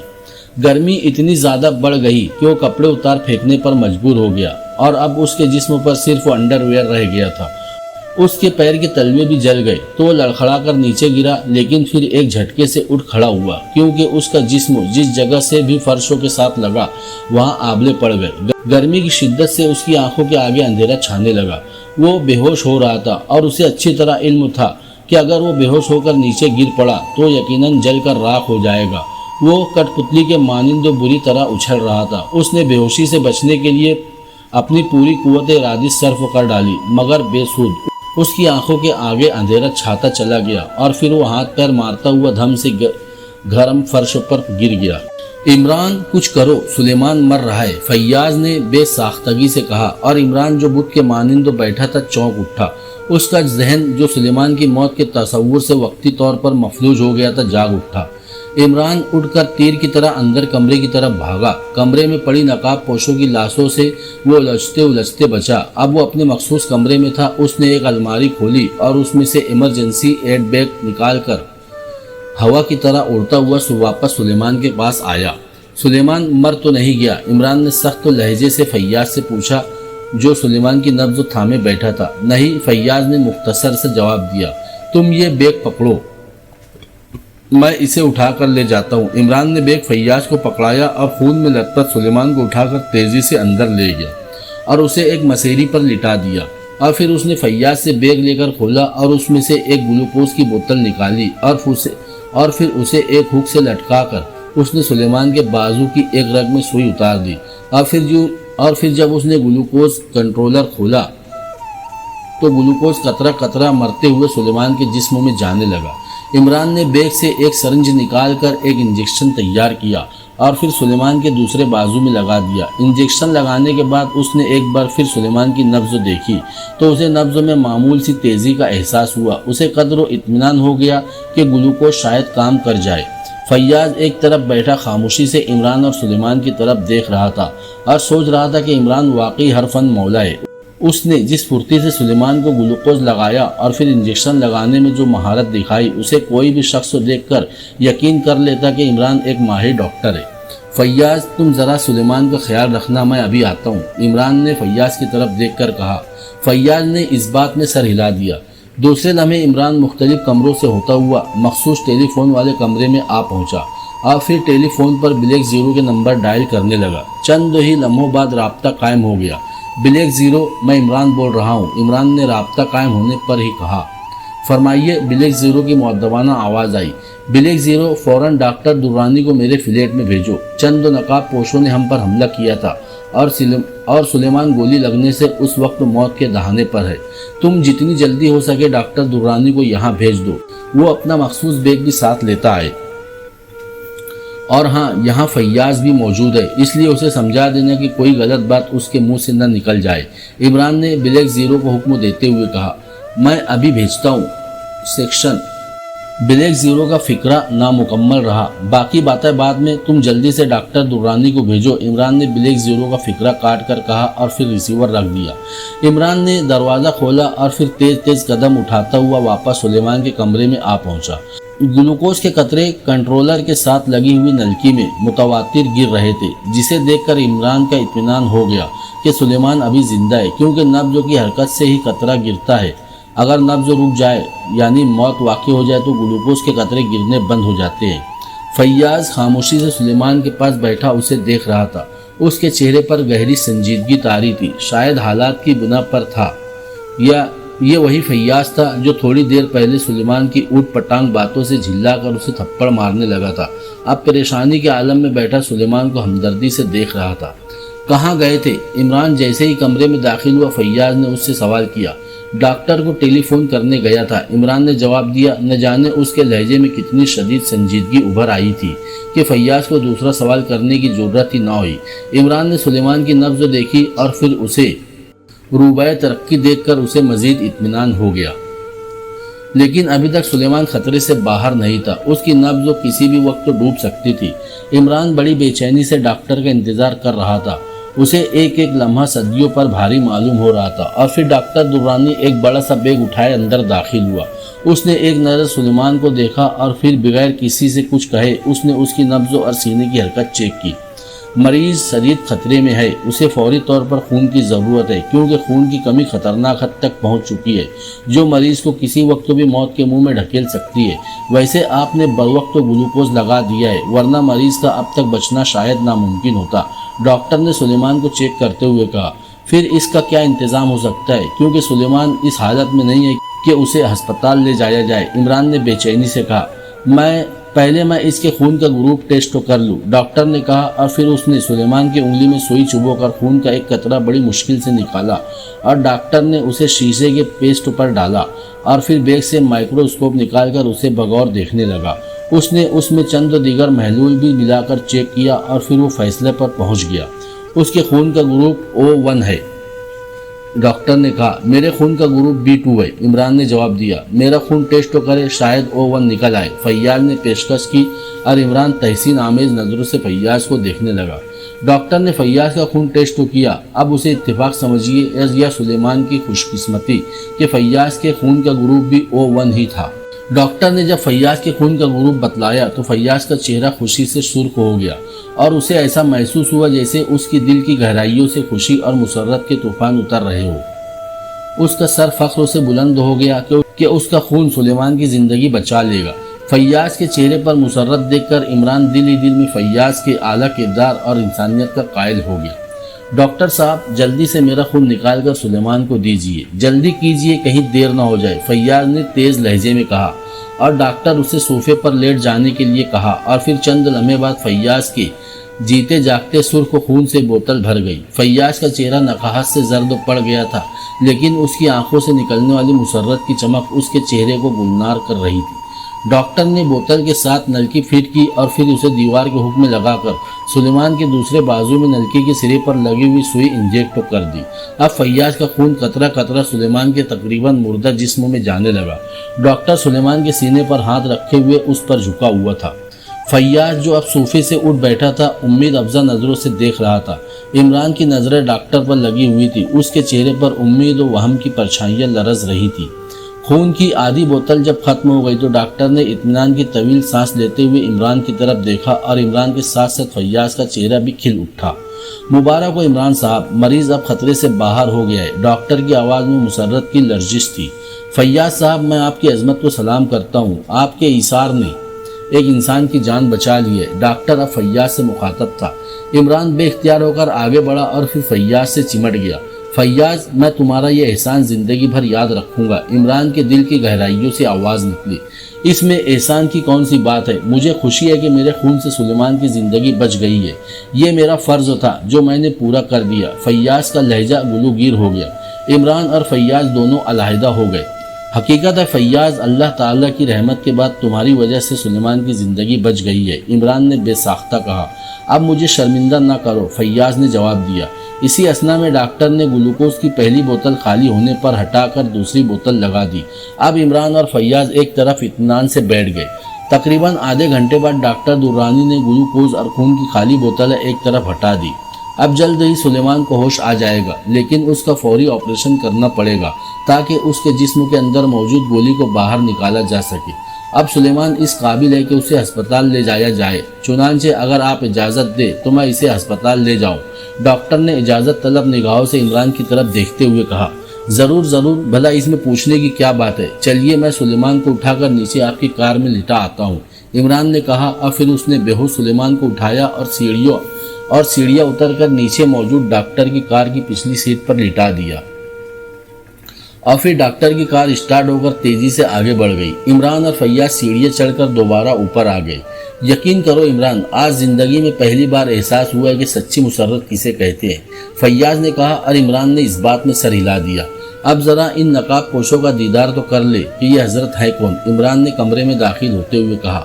اوہ واقعی، میں تو انہیں بالکل ہی بھول گیا تھا، فیاض نے چونکتے ہوئے کہا، اور پھر وہ دونوں اس ڈرائنگ روم میں آئے جہاں نقاب پوشوں کے مردہ جسم پڑے ہوئے تھے۔ عمران نے باری باری تینوں کے نقاب اتارے، لیکن ان کے چہرے نامانوس ہی تھے۔ گو یہ نقاب پوش مقامی ہی تھے، لیکن اس سے پہلے ان کے چہرے کم از کم عمران کی نظر سے نہیں گزرے تھے۔ اب کیا کرنا ہے عمران؟ فیاض نے پوچھا۔ کچھ نہیں، پلاؤ کھائیں گے، احباب فاتحہ ہوگا۔ سلیمان کی طرف سے اطمینان ہونے کے بعد عمران کی شوخی بھی لوٹ آئی۔ یعنی کیا مطلب؟ فیاض سمجھ نہ سکا۔ یعنی ٹائیں ٹائیں فش کرنا کیا ہے؟ بلاؤ اپنے محکمے کو اور ان کی لاشیں اٹھوا کر مردہ خانے میں ڈلوا دو، عمران نے تفصیل سے سمجھایا۔ بس، فیاض نے کچھ سوچتے ہوئے پوچھا۔ تو اور کیا، ان کا اچار ڈال کر اپنی بیگم کو بطور تحفہ پیش کرو گے؟ کہانی ابھی جاری ہے، بنے رہیے کہانی میں آخر تک۔ اس کے بعد آنے والا ایپیسوڈ لاسٹ ہوگا۔ اس ایپیسوڈ کے آنے تک اپنا ڈھیر سارا خیال رکھیے۔ اللہ حافظ۔